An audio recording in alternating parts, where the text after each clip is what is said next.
Saya pernah ada di fase itu, dan saya pernah membuat peserta burnout. Nah, dari situlah akhirnya yang ngebuat saya itu cukup tertarik untuk berekspor dan terjun gitu. Jadi kalau saya sebagai learning, saya harus ikut inkubasi gitu. Oleh karena itu kenapa banyak inkubasi saya ikutin? Karena saya cari model.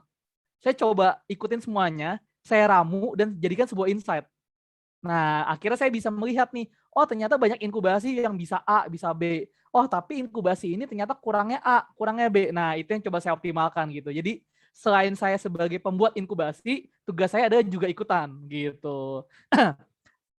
Nah, mungkin singkat aja, saat ini program yang sedang berhubungan dengan kegiatan kita hari ini, kami sedang coba mendesain program magang berdaya bersama salah satu generasi cakap juga ada di sini. Kemudian juga sedang memegang 15 anak mahasiswa titipan dari Unpad, mahasiswa semester 1. Gitu, kami dititipkan 15 orang kayak gitu. Jadi kurang lebih itu yang lagi masih hangat-hangatnya ya untuk kegiatan kita hari ini gitu. Nah, pertama-tama, apa sih yang akan kita bahas di kegiatan kita hari ini? Nah, ini sesuai dengan yang kemarin di-request oleh tim dari Sedekah Buku Indonesia bersama SMSG adalah bagaimana dalam waktu singkat 2 jam, wah 2 jam nih, challenge nih, tantangan besar nih. Saya bisa ngebantu teman-teman semua memahami proses merencanakan desain pembelajaran dan mampu mengimplementasikan. Tapi saya nggak mau berteori di sini, saya mau praktisnya aja gitu. Saya coba akan ramu benang merahnya dari perjalanan saya yang berteori-teori itu yang rumit banget, nggak perlu saya jelaskan, tapi coba saya ramukan dengan pengalaman ikut inkubasi, sebagai peserta seminar, peserta workshop gitu. Jadi harapannya teman-teman dapat praktisnya aja, seperti itu ya. Tapi kalau teman-teman mau tahu fundamentalnya, nanti saya kasih sumbernya, ada banyak gitu.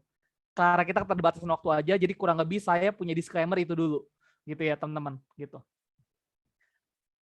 Oke, nah bagi teman-teman yang bisa join ya, bisa masuk ke Miro-nya, silakan. Bagi yang bisa join aja, bagi yang pakai handphone nggak apa-apa, gitu. Nah, agenda kita akan ngebahas 6 agenda. Define, design, deliver, drive, deploy, dan dokumen. Apa aja isinya? Nah, oke. Isinya kita mulai dari yang pertama ini. Siapa di sini yang senang learning, senang belajar? Bisa ketikkan di kolom chat. Siapa ataupun pakai ini angkat tangannya ya. Nah, siapa di sini yang senang belajar ya? Oke. Bisa angkat pakai raise hand atau pakai chat gitu. Nah, pertanyaan saya yang kedua, siapa yang di sini suka edukasi, suka sekolah? Nah, pasti jawabannya enggak, teman-teman. Jadi menarik ya teman-teman, ini fenomena yang menarik di Indonesia dan semua orang ketawa kalau saya tanya gitu. Jadi kalau saya tanya learning, buset deh semua orang tuh bilang, bahkan ibu-ibu, emak-emak, nenek-nenek yang pernah saya training, saya tanya, suka learning nggak, suka belajar nggak, suka teriak. Saya tanya, suka edukasi nggak, suka sekolah nggak, jawabannya enggak. Nah, ada yang aneh nggak dengan pertanyaan ini? Ada yang bisa ngasih pendapat? Ada yang aneh nggak sih dengan pertanyaan ini? Learning and education. Nah, ada yang bisa berpendapat? Apa sih yang bikin beda? Silakan, ayo dong. Ini butuh aktif nih, karena kalau nggak aktif kurang nyampe nih materinya nih, gitu. Karena teman-teman yang akan terjun, bukan saya nih, gitu. Ayo kita learning education nih, bedanya apa? Apa yang bikin tertarik learning tapi nggak tertarik education, misalnya kenapa nih? Iya, monggo nih. Kenapa teman-teman tertarik learning gitu, tapi kalau ditanya kuliah seneng nggak? Nggak seneng. Nah, itu jawabannya tuh. Oke, ini udah ada yang jawab ya, kalau learning bisa apapun. Oke, baik, terima kasih gitu. Bagi yang mau jawab via chat juga nggak apa-apa ya gitu. Oke. Nah, jadi menariknya gini teman-teman. Terutama kita di Indonesia. Bener banget kita nggak suka education tapi kita suka learning. Karena orang Indonesia secara analisa budaya itu demennya coba gagal. Nggak demen berteori. Padahal teori itu membantu sebagai fundamental. Jadi kita demen gagal. Jadi kalau ditanya motivasi Indonesia apa? Gagal belajar. Mereka belajar dari kegagalan. Cuman pertanyaannya, apakah kurikulum pendidikan menyediakan kegagalan? Kan enggak. Itu jawabannya. Gitu. Itu yang pertama. Apakah teman-teman ketika nanti terjun ke lapangan siap gagal? Pasti jawabannya enggak. Bener enggak? Makanya dibikin program hari ini supaya nggak gagal. Tapi ternyata dengan gagal kita jadi belajar gitu ya. Jadi ini sebuah dilematika dibuat kita. Nah, Itu yang mau saya jelaskan di awal dulu nih. Kenapa learning dan education berbeda gitu. Jadi kalau teman-teman nanti di lapangan gagal, jangan langsung merasa takut. Itu pertama. Kedua adalah ketika teman-teman tahu akan gagal, jadikan kegagalan itu media belajar buat teman-teman dan komunitas. Kata kunci itu. Jadi ketika teman-teman tahu akan gagal, ya udah, bagaimana memitigasi kegagalan itu supaya tidak berdampak lebih seperti itu. Kenapa? Karena nyambung banget nih sama yang udah memberikan jawaban ini nih. Siapa nih? Saya nggak tahu. Coba saya ini. Menarik. Ternyata learning itu bisa apapun yang kita minati. Bener banget. Tapi kalau sekolah, kalau pendidikan kan enggak. Gitu. Jadi ini jadi alasan kenapa teman-teman dibekali hari ini supaya teman-teman jadi kreatif. Kebayang nggak kalau teman-teman datang ke daerah masing-masing layaknya dosen dan guru. Kebayang nggak berapa dibencinya dan berapa nggak disukainya sama daerah. Nah itu yang terjadi ya. Gitu. Kenapa? Karena saya juga sering turun ke lapangan bahkan ke orang-orang yang sudah tua ngajarin cara finansial, cara membuat mekanisme logistik gitu. Itu kan susah ya gitu ya. Buat orang-orang di pabrik. Nah banyak banget yang kayak gitu fenomenanya. Gitu. Nah jadi penting banget bahwa terkadang kita itu memaksakan proses learning itu adalah membuat orang langsung bisa melakukannya. Padahal menariknya adalah tugas kita sebagai learning designer atau pembuat desain pembelajaran, nggak harus mereka bisa doing, tapi minimal kita menyediakan pembelajaran yang, nah ini nih. Jadi bukan berarti mereka harus bisa, tapi minimal kalau mereka jatuh, kita ngasih tahu cara gimana untuk bangkit. Itu bedanya sama learning. Makanya sering banget orang tuh bilang bahwa learning by doing, learning by doing. Tapi kalau ditanya artinya apa? Saya suka nanya kayak gitu ke teman-teman ya. Dan saya mau nanya sekarang, apa artinya learning by doing? Nah, kita suka ke gap. Waduh, bener juga ditanya. Artinya apa ya? Nah, kita sering salah kaprah. Bahasa dan jargon yang kita gunakan, tapi realitanya beda. Sehingga pas tugas saya sebagai trainer mempertemukan, para peserta ke gap. Iya juga ya, saya salah pakai jargon. Udah salah pakai jargon, salah dibagikan. Nah, lebih fatal lagi tuh teman-teman. Gitu. Jadi kita perlu antisipasi di pertama-tama ini.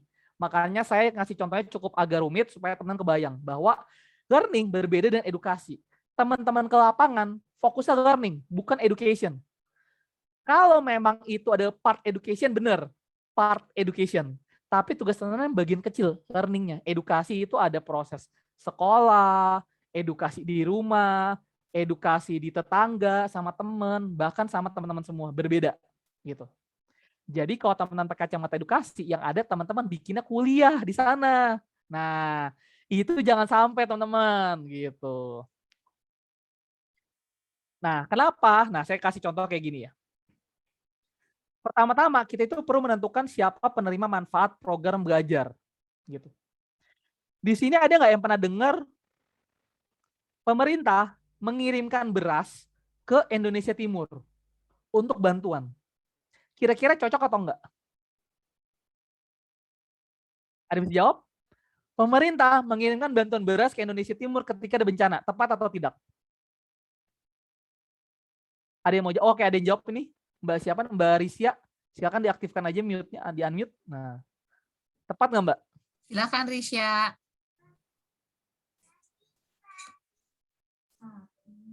Enggak kayaknya.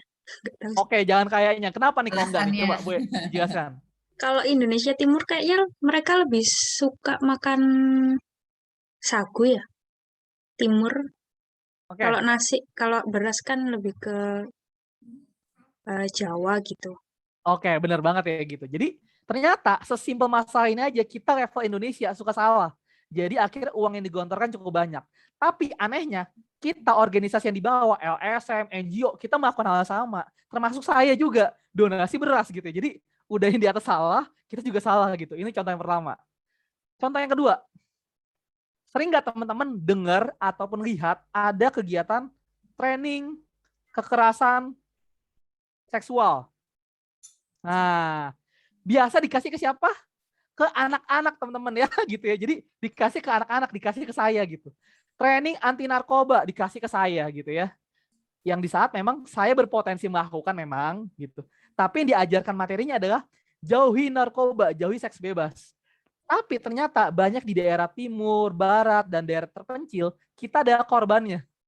Jadi para NGO, para LSM, dan organisasi datang kucuk, bikin training untuk anak-anak tentang seks bebas. Jauhi seks bebas, tepat atau tidak? Nah, jawabannya enggak teman-teman ya gitu. Jadi kita perlu tahu nih siapa penerima manfaatnya. Oleh karena itu, kita semua di sini perlu tahu nih skenario-nya. Contoh skenario 1. Kalau topiknya ada training kesehatan mental atau kekerasan seksual, kira-kira yang cocok siapa nih? Apakah ke anak, orang tua, atau masyarakat posisinya kayak gini? Atau yang ditrainingkan orang tuanya dulu, anak baru masyarakat. Atau yang ketiga, masyarakatnya dulu, ketua RT, para pemuda, anak dan orang tua. Nah ini berbeda nih. Saya pernah punya satu kasus kerjasama sama LSM, belum launching tapi baru meeting gitu. Intinya adalah dia dapat dana grant, dipakai buat bikin training ke daerah Maluku. Isunya ada kekerasan seksual pada anak. Tanpa pakai kacamata learning, saya akan iya aja bantuin. Tapi trainingnya untuk anak-anak. Karena saya pakai kacamata learning, saya bisa istilahnya mengkritisi dia bahwa ini nggak akan berjalan karena masalahnya ada di para pemuda desa yang ternyata tidak punya media untuk mencurahkan energinya. Kebayang nggak? Itu ngerinya ya. Akhirnya dia mencurahkan energinya ke hasrat seksual. Jadi sederhana masalahnya. Hasrat seksual sebagai pencurahan energi karena dapat kepuasan. Ternyata di sana banyak pengangguran. Karena mau ngerantau nggak bisa, mau punya kompetensi nggak punya. Akhirnya apa yang dilakukan? Jadinya itu. Berarti tepat nggak LSM bikin topik itu? Nggak juga. Kalau dia bikin edukasi untuk para pemuda, tepat nggak kira-kira yang ini nih? Ada yang bisa berpendapat nggak? Kalau dia bikin training seksual kepada para pemuda, cocok nggak kira-kira? Ayo. Yo, apa nih? Cocok nggak nih? Enggak nih, Cocok, ayo. Kak. Cocok kenapa cocok? Coba, saya mau men-challenge nih. Kenapa Karena cocok? tadi yang permasalahannya itu ada di masyarakatnya, di pemudanya yang kurang produktif di sana. Jadi masalah utamanya itu akarnya dari masyarakat dulu, baru nanti ke orang tuanya, baru nanti ke anak-anaknya. Oke, kalau dia kurang produktif, kamu akan kasih training apa? Mungkin kayak pelatihan, tapi pelatihan semacam keterampilan gitu, Kak. Jadi yang banyak prakteknya. Oke, nah benar banget ini jawaban yang menjebak ya teman-teman ya gitu. Kita sering banget fokus pada oke, kalau misalkan dia kenapa-napa solusinya adalah training. Nah, itu jawaban yang mungkin nanti teman-teman harus hindari setelah sesi ini gitu. Jadi nggak harus semuanya itu kegiatan intervensi lapangan, harus bentuknya pelatihan teman-teman. Enggak gitu. Sesimpel teman-teman bikin kegiatan adalah nanam bareng, berkebun bersama, bikin kebun pangan di sana. Itu sudah kegiatan. Tapi apakah harus training? Training adalah bagian di dalam berkebunnya. Jadi utamanya berkebunnya. Gitu. Supaya apa? Supaya warganya produktif. Kalau warganya produktif apa? Maka warganya akan mengurangi perilaku mereka untuk namanya perilaku seksual. Nah, itu teman-teman ya gitu. Jadi yang teman-teman coba pelajari di sesi hari ini bagaimana mengkombinasikan antara proses membuat sebuah learning experience dengan intervensi sosial yang mungkin nanti akan belajar di sosial canvas model ya kalau nggak salah ya dari tim sedekah buku ya gitu. Nanti teman-teman akan bisa mengcombine itu. Gitu. Jadi jangan sampai teman-teman memisahkan antara membuat inisiatif sosial sama learning. Ini yang sering saya alami di kegiatan inkubasi. Banyak banget kegiatan social enterprise selalu membedakan antara kegiatan sosial sama pembelajaran. Padahal pembelajaran ini adalah bentuk intervensi. Nah, kayak gitu teman-teman ya, gitu. Jadi penting banget di awal ini kita melihat manfaat program ini kepada siapa, gitu. Nah, kemudian kedua adalah, nah saya akan coba menggunakan slide ini biar lebih gampang flow-nya. Oke. Ini sudah keluar ya Kak Auga ya? Dah. Oke, siap. Terima kasih Kak. Nah, kita sering banget nanti teman-teman juga akan ya merasakan ya gitu karena dulu saya berkecimpung juga di program manajemen trainee ya. Jadi kebayang nih kalau teman-teman hari ini di rumah masing-masing nanti turun ke lapangan nih. Teman-teman ada di sini biasanya. Itu ada namanya semangat hero. Wah, hero model keluar. Bahwa saya bawa teori, saya bawa pengalaman, saya bawa experience, ikut inkubasi A, B, C semua diikutin. Wah, semangat membara api muda. Wah, generasi bangsa Indonesia nih, tinggi gitu. Jadi semua yang dilihat di lapangan adalah masalah yang harus diselesaikan. Gitu ya. Itu yang bahaya gitu. Tapi semangatnya benar. Jadi saya menyalahkan ini cara berpikir, bukan semangatnya benar gitu. Tapi bagaimana menggunakan semangat itu secara tepat. Pertama adalah gunakan semangat itu untuk teman-teman punya mimpi. Oke, punya harapan. Masalah mana yang mau diselesaikan? Gitu. Supaya itu menjadi cita rasa, menjadi kenangan buat teman-teman semua. Nah, pertama-tama coba teman-teman berpikir luas nih. Oke, berpikir luas gitu. Jangan batasi diri teman-teman. Coba cari masalah apa aja dan temukan apa yang teman-teman pahami di sana. Kemarin kan teman-teman sudah belajar design thinking. Ini adalah tahap empathize. Cari apapun, dengar apapun, amati apapun yang ada. Udah? Kemudian coba teman-teman kerucutkan. Teman-teman spesifikan. Jadi dari 99 hasil observasi, coba teman-teman kerucutkan ke 10, 11, 12 itu bebas. Tapi kata kuncinya adalah kerucutkan. Nah, di sini. Kenapa? Karena ini akan selalu bergabung nih. Ini akan berubah terus nih. Nah, gini. Jadi ini adalah proses yang berputar terus gitu. Jadi intinya adalah coba teman-teman melakukan proses ini gitu. Setelah itu coba teman-teman tentukan masalah mana yang akhirnya menjadi masalah utama. Yang mau teman-teman buatkan desain pembelajarannya. Cuman, nah ini sering nih ya. Kalau kami di dunia para trainer yang tidak memahami learning design, tapi memahaminya ada trainer kerjaan gampang, kerjaan cuap-cuap, kerjaan motivator. Itu salah teman-teman, salah. Gitu ya. Kenapa? Karena banyak banget gini. Waktu itu saya pernah mentrainingkan teman-teman di Indonesia Mengajar. Sempat ya, saya ikut beberapa kali training cabutannya gitu. Itu kan variasi banget ya dari berbagai industri dan berbagai lulusan. Akan berbeda sama konsep mengajar sama memfasilitasi. Itu berbeda. Kenapa? Karena kalau konsep mengajar, solusinya adalah bikin training, dan bikin training. Semua harus duduk bareng. Semua harus dengerin trainer. Itu yang salah. Gitu. Jadi penting banget kita kudu tahu masalahnya apa, supaya kita tepat membuat solusi pembelajarannya. Contoh, dari masalah yang ada, tugas kita adalah mengembangkan alternatif solusinya. Bisa solusinya adalah dengerin podcast, bisa solusinya adalah bikin bahan bacaan, atau solusinya main air sama nangkep ikan lele. Tapi pakai benang. Gimana teman-teman? Nangkep lele tapi pakai benang layang-layang. Gimana tuh? Beda nggak? Ngajar sama nangkep lele pakai benang layang-layang. Kenapa saya ngasih contoh kayak gitu? Karena masalah yang saya temukan adalah anak-anak di suatu daerah di Kepulauan Maluku misalkan tidak sabar, nggak sabaran anaknya. Anaknya gerasak-gerusuk, sibuk terus gitu. Tapi yang perlu kita latih adalah kemampuan dia mengontrol diri dan emosinya.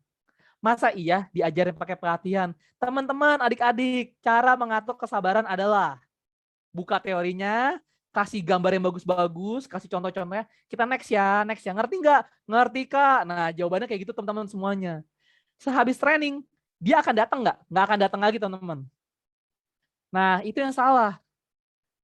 Harga training yang mahal, 3 juta buat bayar trainer, bayar pesawat, apa segala macam. Nyampe-nyampe anak-anaknya pergi semua teman-teman. Nah, berbeda nih sama saya datang dengan membawa bibit lele. Sudah, saya bawa aja 4 biji gitu. Saya bawa naik pesawat, kucuk-kucuk gitu.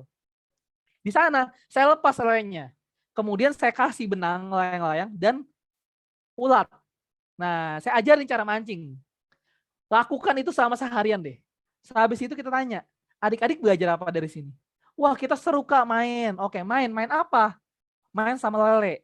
Oke, tadi di kakak di awal instruksinya apa? Nangkap lele. Jadi main atau nangkap lele? Nangkap lele. Apa yang kamu rasakan? Capek Kak, oh ini segala macam. Itu proses belajar.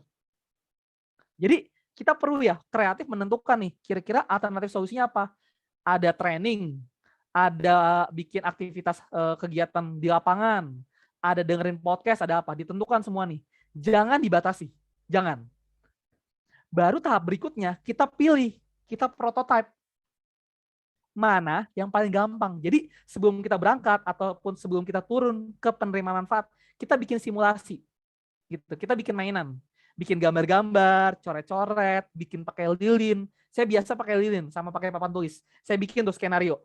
Ini kalau saya geser ke sini gimana? Ini kalau saya geser ke sini gimana? Nah, itu kelihatan jadinya. Setelah itu baru saya tes. Gini. Nah, ke anak-anak ataupun ke orang lain. Contoh misalkan, saya sering banget ngajar kegiatan pitching ya, pitching session ya buat para startup. Untuk mereka ngajak menceritakan ide startupnya ke siapa tebak-tebak? Sebelum dia ke investor. Ke siapa? Ke nenek-nenek di rumahnya masing-masing atau tetangga. Jadi mereka pitching idenya ke nenek-nenek. Nenek-nenek ngerti nggak masalah yang diselesaikan? Rata-rata pada susah teman-teman ya. Ngejelasin ide startup ke nenek-nenek. Yang ada nenek-neneknya kayak, apaan sih? Maksudnya apa? Kenapa kayak gitu? Kenapa nggak kayak gini? Nah, kayak gitu teman-teman ya gitu. Jadi penting banget untuk kita melakukan namanya prototype, tes, supaya hasilnya ini kita bisa tahu nih kalau salah kita pakai cara yang kedua, pakai cara yang ketiga, pakai cara yang keempat gitu. Baru akhirnya kita sampai di proses kita berhasil menyelesaikan masalah. Seperti ini teman-teman. Gitu. Nah, faktanya yang terjadi adalah gini.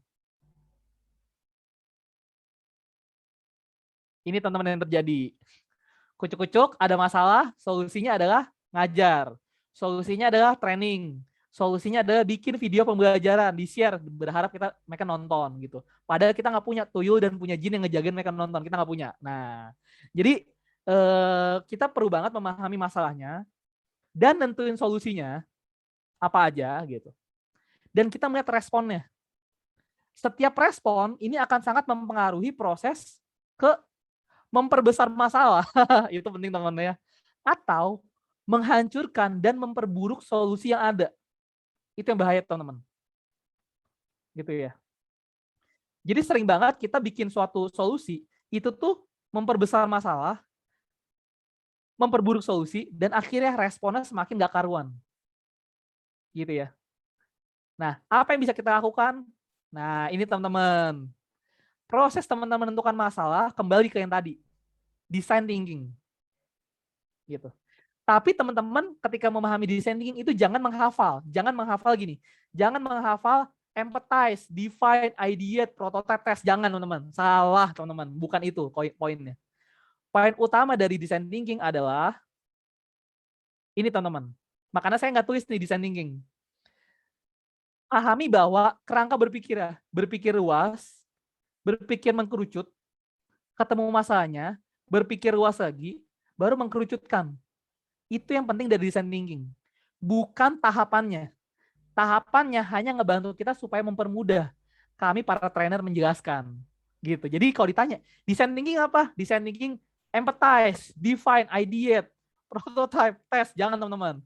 Kalau teman-teman ngomong itu ke orang-orang yang ngerti, diketawain nanti. Jadi jangan. Jadi designing itu ada proses kita ngebangun solusi, ngebangun alternatif solusi dengan metode berpikir convergent dan divergent, di mana terdapat 5 tahapan. Tahapan empathize, define, ideate, prototype, dan test. Supaya apa? Kita menghasilkan solusi yang berkelanjutan. Itu yang benar, gitu teman-teman. Nah, hingga akhirnya proses di sini akan ngaruh banget ke solusi. Karena ini teman-teman, ini penting ya teman-teman ya. Ini tolong saya mention banget ya ini. Coba saya kembali ke Miro biar lebih besar. Oke, ini teman-teman ya. Proses teman-teman melakukan prototipe dan tes ini akan menjadi sebuah value added, akan menjadi sebuah ide-ide dan solusi jangka panjang. Itu yang bisa menjadi solusi teman-teman.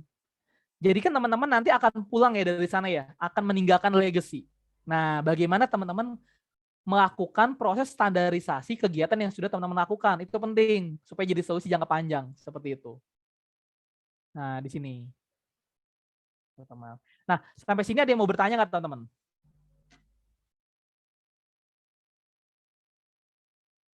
Silakan. Oke, nggak ada ya, kita akan lanjut. Nah, proses teman-teman tadi, coba teman-teman lihat di sini. Ada nggak yang bisa kasih penjelasan ke saya ketika saya kasih gambar ini tanpa saya jelaskan? Coba, monggo. Ini salah satu proses belajar ya. Memberikan sebuah stimulus tanpa menjelaskan. Coba teman-teman ketika saya kasih gambar ini, coba teman-teman sebagai calon pengajar, jelaskan kepada saya, maksud dari gambar ini apa? Silakan, sebelum saya tunjuk, waduh, kalau saya tunjuk biasanya matiin kamera nanti. Saya mau tunjuk Mas Muhammad Riyandi. Oke, silakan. Mas, kira-kira dari gambar ini, artinya apa, Mas? Berdasarkan penjelasan saya sebelumnya. Silakan Mas Muhammad Riyandi. Apakah ada di tempat? Oke, sepertinya nggak ada ya. Oke, Mbak Hikmah mungkin? Silakan Mbak Hikmah.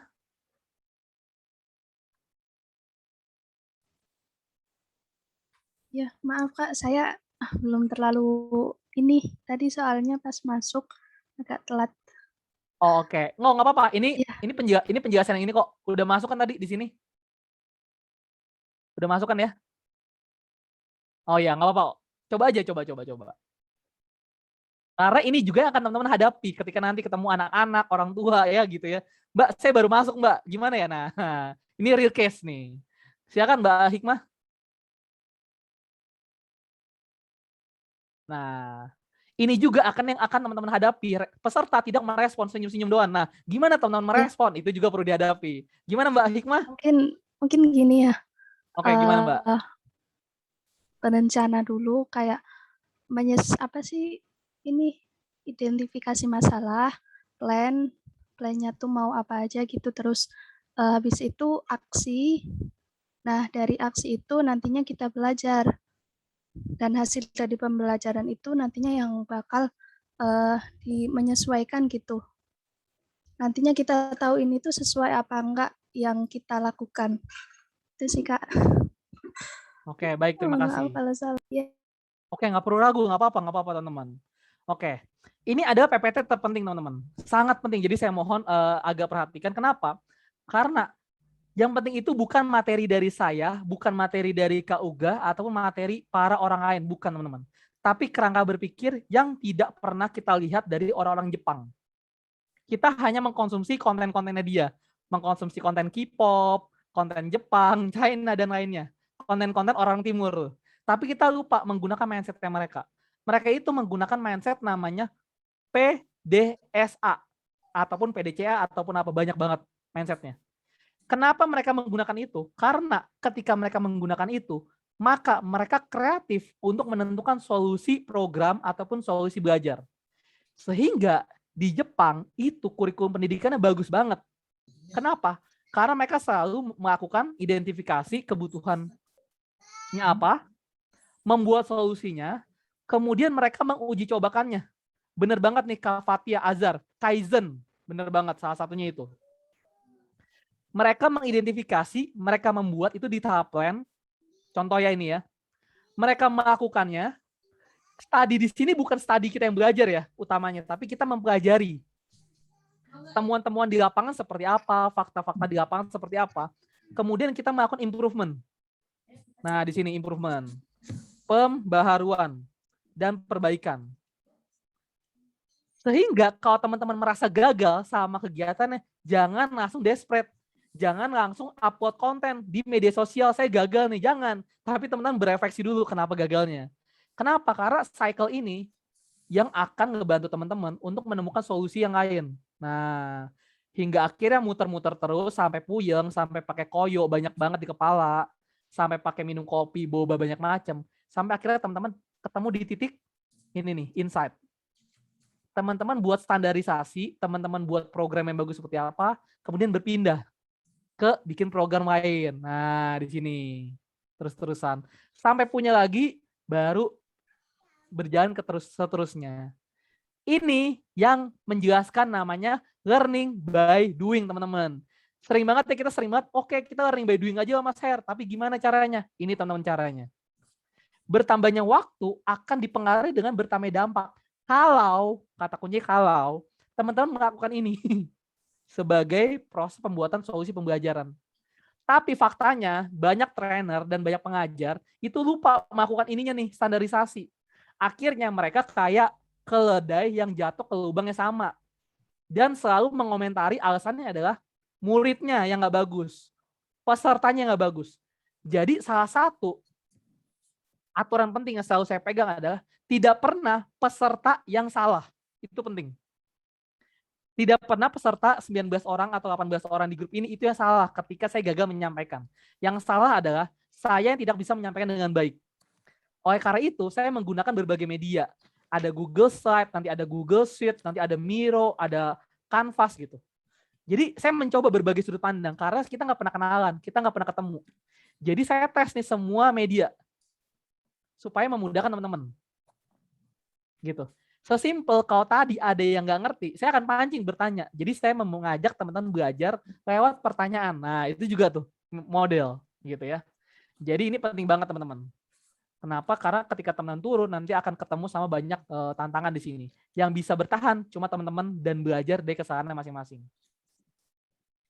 Mukanya ceria ya anak-anak ini ya, meskipun ini skenario by foto ya, senyum, nyengir gitu semua segala macam ya. Anak-anak ini yang akan ditemui ketika nanti ya, gitu. Kebayang nggak di sini ada emak-emaknya yang juga senyum. Nah di sini nih emak-emaknya senyum nih. Nah, ada bapak-bapaknya juga senyum, berharap teman-teman datang dari kota, dari berbagai daerah untuk membahagiakan anak-anak mereka. Nah, supaya ketika anak-anak ini pulang ke rumah, mereka senang ya dapat pembelajaran.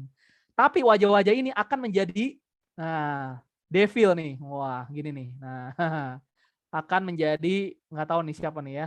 Punya tanduk di kepalanya. Kenapa? Karena pulang dari sekolah, kok anak-anaknya makin aneh. Anak-anaknya komentar, ngeluh, nggak dapat apa-apa. Nah, wajah-wajah ini nih akan jadi kayak gini nih alisnya nih. Nah, nih berkerut ya gitu ya. Nah, kebayang ya teman-teman ya, gitu ya. Mereka semua ini baru contoh anak-anak. Kebayang nggak kalau teman-teman nanti ngajar ibu-ibu? Saya pernah yang ngajar ibu-ibu online. Semuanya teriak, nyalain voice. Wah teriak semua. Bodoh amat di trendnya mau apa. Pokoknya saya kesel materi kayak gini segala macam. Wah, kebayang nggak apa yang terjadi kalau ketemuan online? Saya juga pernah tuh ngadapin ibu-ibu. Teriak aja dulu, yang penting saya mau didengerin deh. Gitu. Itu fakta di lapangan yang diketemukan. Nah, saya tugasnya adalah hari ini memberikan semacam senjata bertahan. Supaya teman-teman nggak fail di sana dan nggak stres ya. Karena kalau stres, hitungan hari minta pulang gitu ya. Sedangkan tiket lagi mahal, tes COVID lama gitu ya teman-teman ya gitu. Nah, tipsnya adalah teman-teman bisa menjawab 3 pertanyaan ini. Apakah pembelajar itu peserta mempunyai keinginan untuk melaksanakan tugasnya? Kedua, apakah peserta itu mempunyai kesempatan? Atau ketiga, apakah peserta mempunyai kemampuan? Kalau ternyata yang pertama ini dia jawabannya enggak, nah teman-teman harus apa? Yang kedua jawabannya enggak, harus apa? Dan yang ketiga harusnya apa? Bukan semuanya adalah bikin program belajar, bukan teman-teman. Orang anak-anak ini nggak punya sepatu kok, dan dia malas ke sekolah karena perjalanan ke sana banyak semut merah, semut rangrang. Masa iya teman-teman ajarin cara beli sepatu atau cara bikin sepatu, kan enggak gitu teman-teman.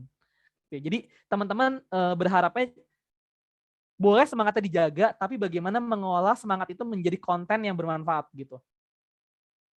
Nah, jadi apa yang dimaksud dengan keinginan adalah dorongan seseorang untuk melaksanakan tugasnya dan bersifat subjektif gitu.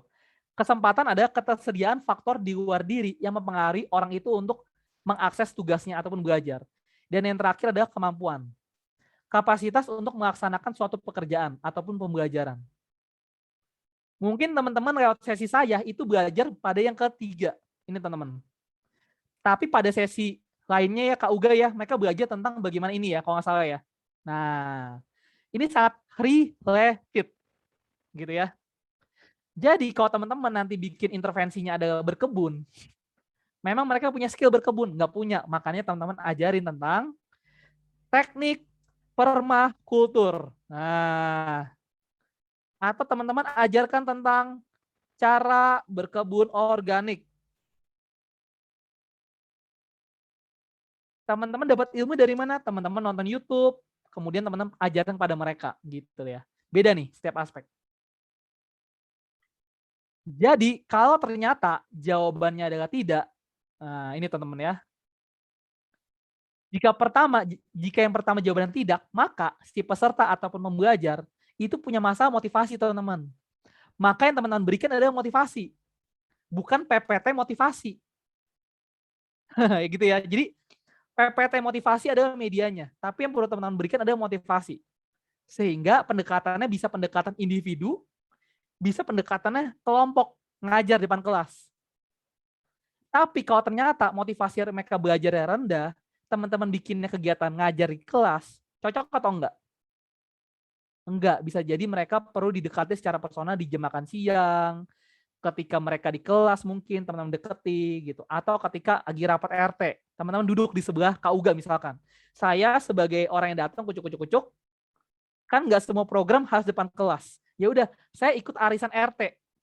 Kucuk-kucuk-kucuk, saya datang bawa sesajen, maaf, apa ya? Apapun lah itu, bekal-bekal ya, ransum. Ya udah, saya bawakan aja makanan. Sesimpel makanannya apa kira-kira? Martabak. Kenapa? Karena orang kalau udah ngeliat martabak itu kalap. Rebutan semua gitu. Saya bawa, saya taruh, tapi saya duduk di sebelah KUGA. Yang menurut saya, kalau saya dekat di KUGA, maka KUGA akan ngebantu saya deketin anak-anak. Nah, kenapa? Karena KUGA adalah salah satu fasilitator di sana yang motivasi rendah buat ngebantu anak-anak belajar. Maka pendekatan motivasi gitu. Kita PDKT gitu. Jadi trik PDKT selama teman-teman di rumah masing-masing jangan lupa dipakai buat di sana. Gitu ya. Jadi kalau teman-teman di sini mayoritas perempuan, ada trik PDKT para cowok kirimin kata-kata quote motivasi, itu dipakai. Itu ada pembelajaran. Jadi jangan dipisahkan antara pengalaman keseharian dengan belajar. Teman-teman disuka dikirimin lagunya ini, lagunya apa tadi? MS ya atau siapa sih Kak yang tadi di awal? Lupa tuh. MS ya bener Kak. Judulnya apa Kak? Lupa deh. Ya judulnya apa? Let me check. Lagunya cukup bagus tuh untuk ngebangun harapan. Teman-teman puter dan ajak adik-adiknya ataupun orang tua sebelum kita memulai kegiatan. Yuk kita sama-sama dengerin lirik ini dan kita bayangin apa yang akan kita lakukan ketika kita dengar lirik ini. Yuk semua tutup mata, kita bergerak gitu ya. Gitu. Itu kan juga hal belajar ya gitu. Yuk sama-sama kita mulai kegiatan hari ini, kita belajar sama-sama untuk memotivasi juga gitu ya. Jadi memotivasi itu banyak cara gitu. Yang kedua adalah kita mengajak si pembelajar itu untuk memahami sarana dan prasarana yang dibutuhkan karena dia tidak punya nggak punya kesempatan, nggak punya faktor di luar diri. Teman-teman menyediakan gitu. Kalaupun nggak ada, teman-teman mengkomunikasikan kepada penyedia gitu ya, ataupun orang tua gitu, ataupun warga desa gitu. Kemudian yang ketiga adalah kalau dia nggak punya kemampuan, disitulah tugas teman-teman semua. Tugasnya apa? Membuat desain pembelajaran di sini nih. Nah, di sini. Tapi bagaimana membuat desain pembelajaran yang tepat? Nah, prosesnya adalah teman-teman jangan syok ya teman-teman ya, gitu. Jangan syok gini.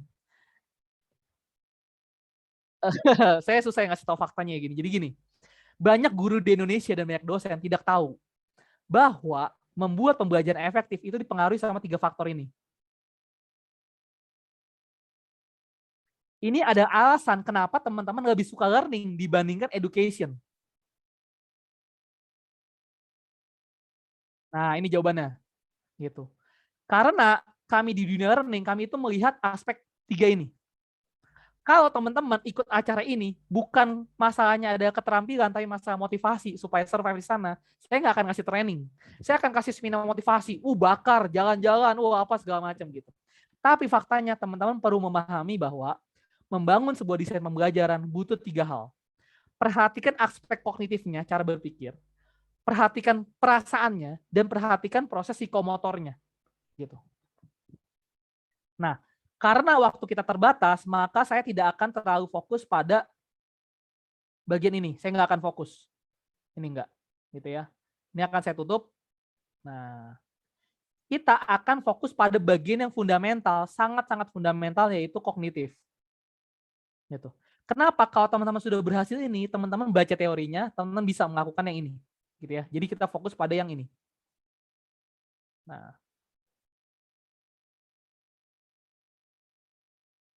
di sini, oke, bener banget Kak Betsy. Di sini ada taksonomi belum. Oke, bener banget gitu. Kak Betsy pernah lihat yang gambar segitiga yang kedua Kak, sama yang ketiga pernah lihat Kak?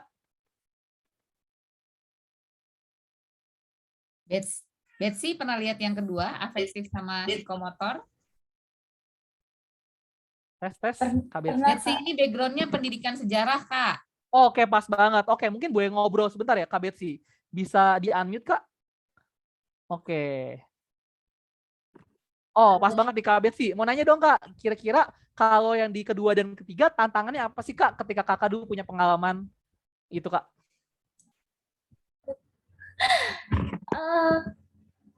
Belum pernah ngajar sih Kak, belum pernah Oke. ada pengalaman ngajar, Oke, cuma belum pernah ngajar. dapat mata Oke. Ada mata kuliah yang bahas afektif dan psikomotor ya Kak?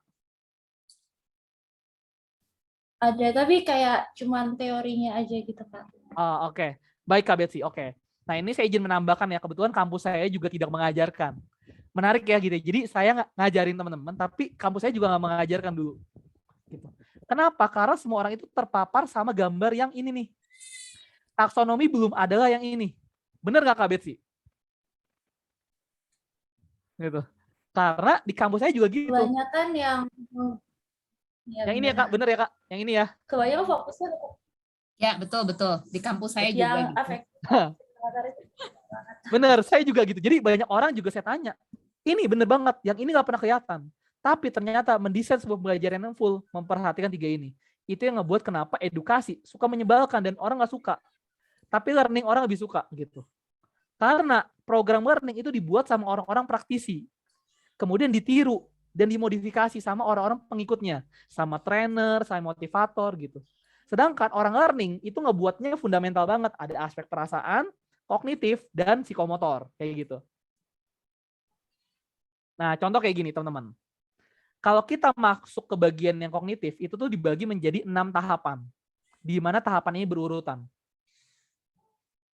Nah, langsung pasti teman-teman di sini pusing ya. Teman-teman ya seperti Mbak Agustina yang megang kepala. Saya nggak tahu ini pusing atau karena ngelihat Excel. Nggak apa-apa Mbak Agustina gitu. Tapi yang mau saya ajarkan di sini adalah bukan teman-teman menghafal. Bukan. Karena saya juga nggak hafal. Bukan itu teman-teman ya gitu. Jadi yang mau saya ingatkan di sini adalah gini. Seseorang pembelajar tidak akan bisa membuat sesuatu dan menggunakan sesuatu kalau dia nggak tahu caranya. Nah, oleh karena itu orang itu biasa perlu memahami dan mengingat. Nah, di sini untuk dia akhirnya bisa menerapkan, untuk dia akhirnya bisa menganalisa, untuk dia akhirnya bisa menilai, bahkan membuat sebuah inovasi. Jadi kalau teman-teman berharap warga desa ataupun para peserta bisa hidup bersih, terus teman-teman bawain materi.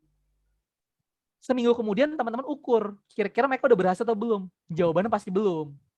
Nah, kenapa? Karena teman-teman langsung fokus ke sini nih. Padahal ternyata mereka itu nggak ngerti cara mengolah sampah gimana, cara hidup bersih gimana. Jadi penting banget nih untuk teman-teman tahu kayak gini. Nah, saya mau contoh coba Kak Agustina boleh kita ngobrol Kak? Oke, boleh ngobrol sejenak Kak? Oke. Kak Agustina punya adik atau punya kakak? Punya adik. Punya adik. Adiknya kelas berapa atau sudah kuliah Kak? Kuliah baru tahun ini 2021. Oke. Biasanya yang bikin paling greget sama adik apa Kak? Yang suka bikin greget, ngomel, kesel gitu. Apa Kak? Satu hal. Biasanya kalau misalkan minta ajarin itu lama loadingnya. Oke, dia lama loadingnya, lama menyerap informasi kakak ajarkan ya Kak. Gitu. Oke, nah kita bikin contoh satu simulasi pembelajaran dari kasusnya Kak Agustina. Contoh misalkan gini, materi pembelajaran yang sering kakak ajarin apa Kak? Biasanya tanya tugas sih Kak, dan itu Oke, tugas juga apa Kak? tugas waktu dulu dia SMA itu nanya tentang bahasa Indonesia gitu. Oke, pas tentang banget bahasa cara Indonesia. nulis. Oke, baik, bahasa Indonesia tentang cara nulis ya. Oke, kita kasih contoh misalkan, teman-teman mau bikin program, tujuan programnya adalah peserta di sana, kita dalam konteks adiknya Kakak Agustina ya, ada peserta bisa menggunakan atau menyusun menyusun kata dan kalimat untuk membuat sebuah paragraf. Oke, ini yang pertama. Yang kedua adalah peserta bisa menggunakan bahasa Indonesia yang baik untuk membuat paragraf. Yang benar yang satu atau yang kedua?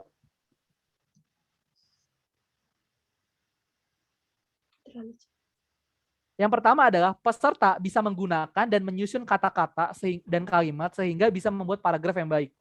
Yang kedua adalah peserta bisa menggunakan bahasa Indonesia yang baik untuk menyusun paragraf. Kedua. Yang pertama. Oke, menarik ya. Ada yang jawab yang kedua. Yang jawab kedua kenapa kira-kira?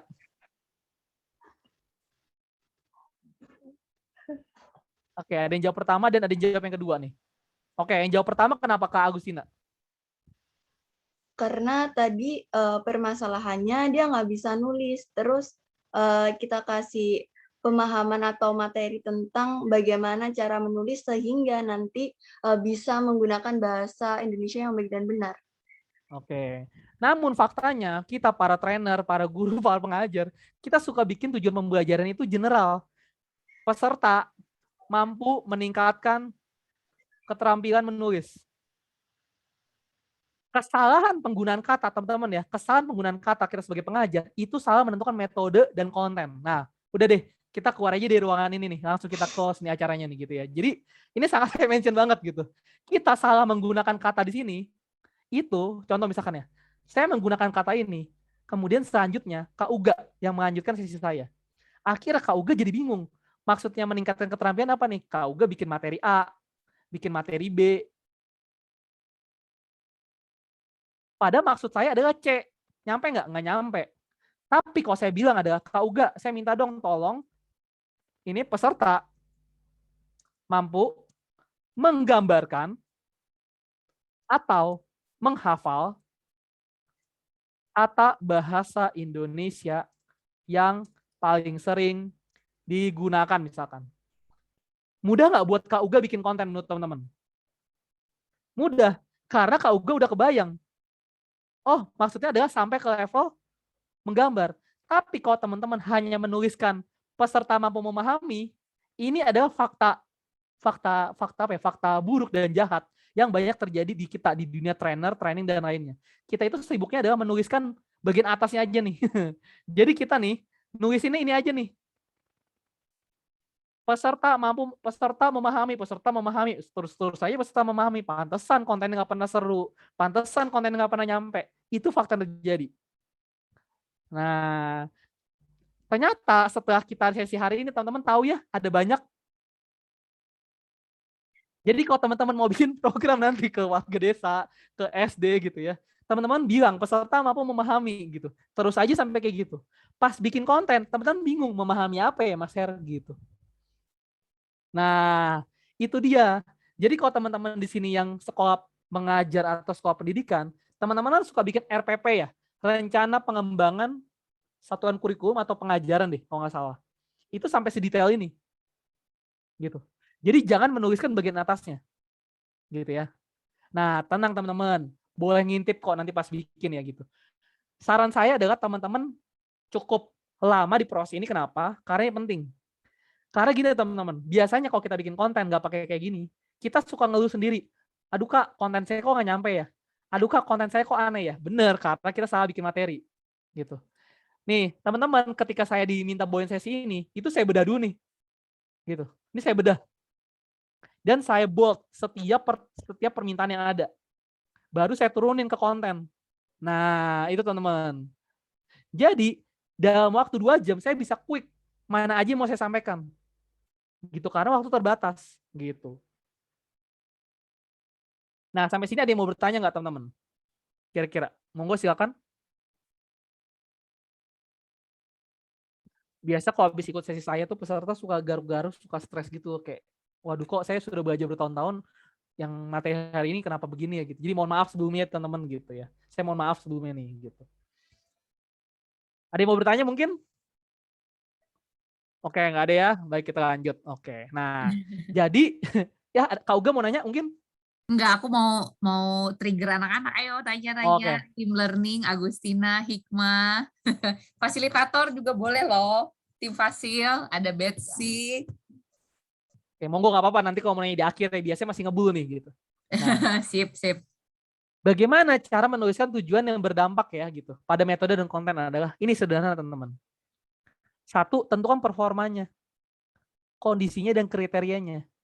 Performa dari sini, kondisinya apa? Peserta mampu menyusun satu paragraf. Peserta mampu membuat arus kas pembukuan. Itu. Jadi sering ya kalau kita lihat training-training financial literacy, contoh misalkan ya.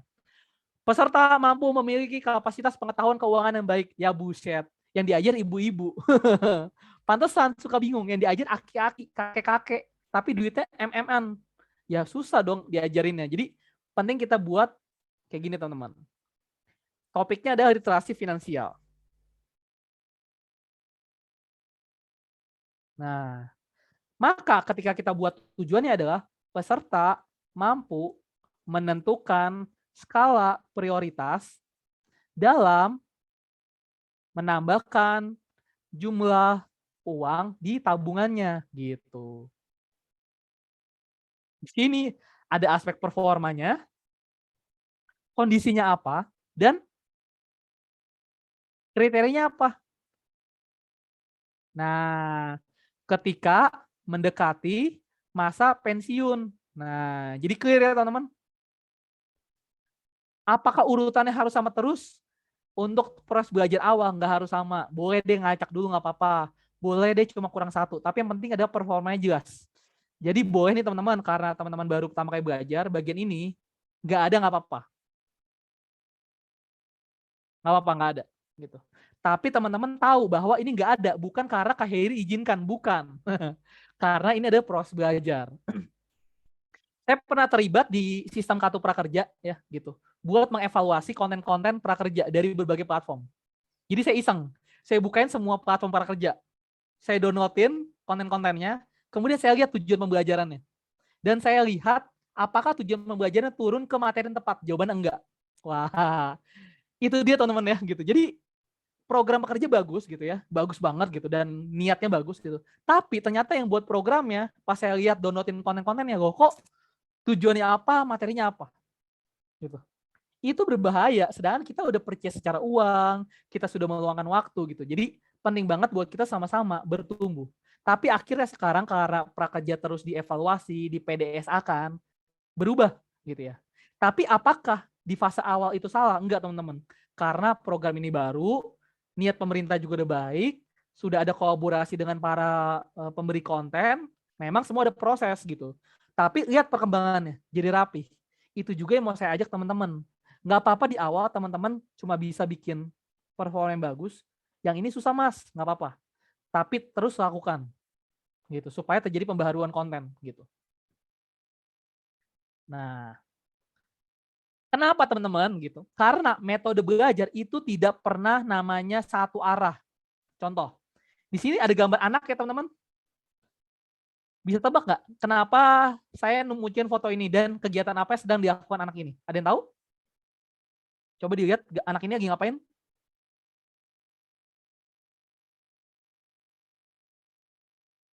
Apa yang dilakukan anak ini?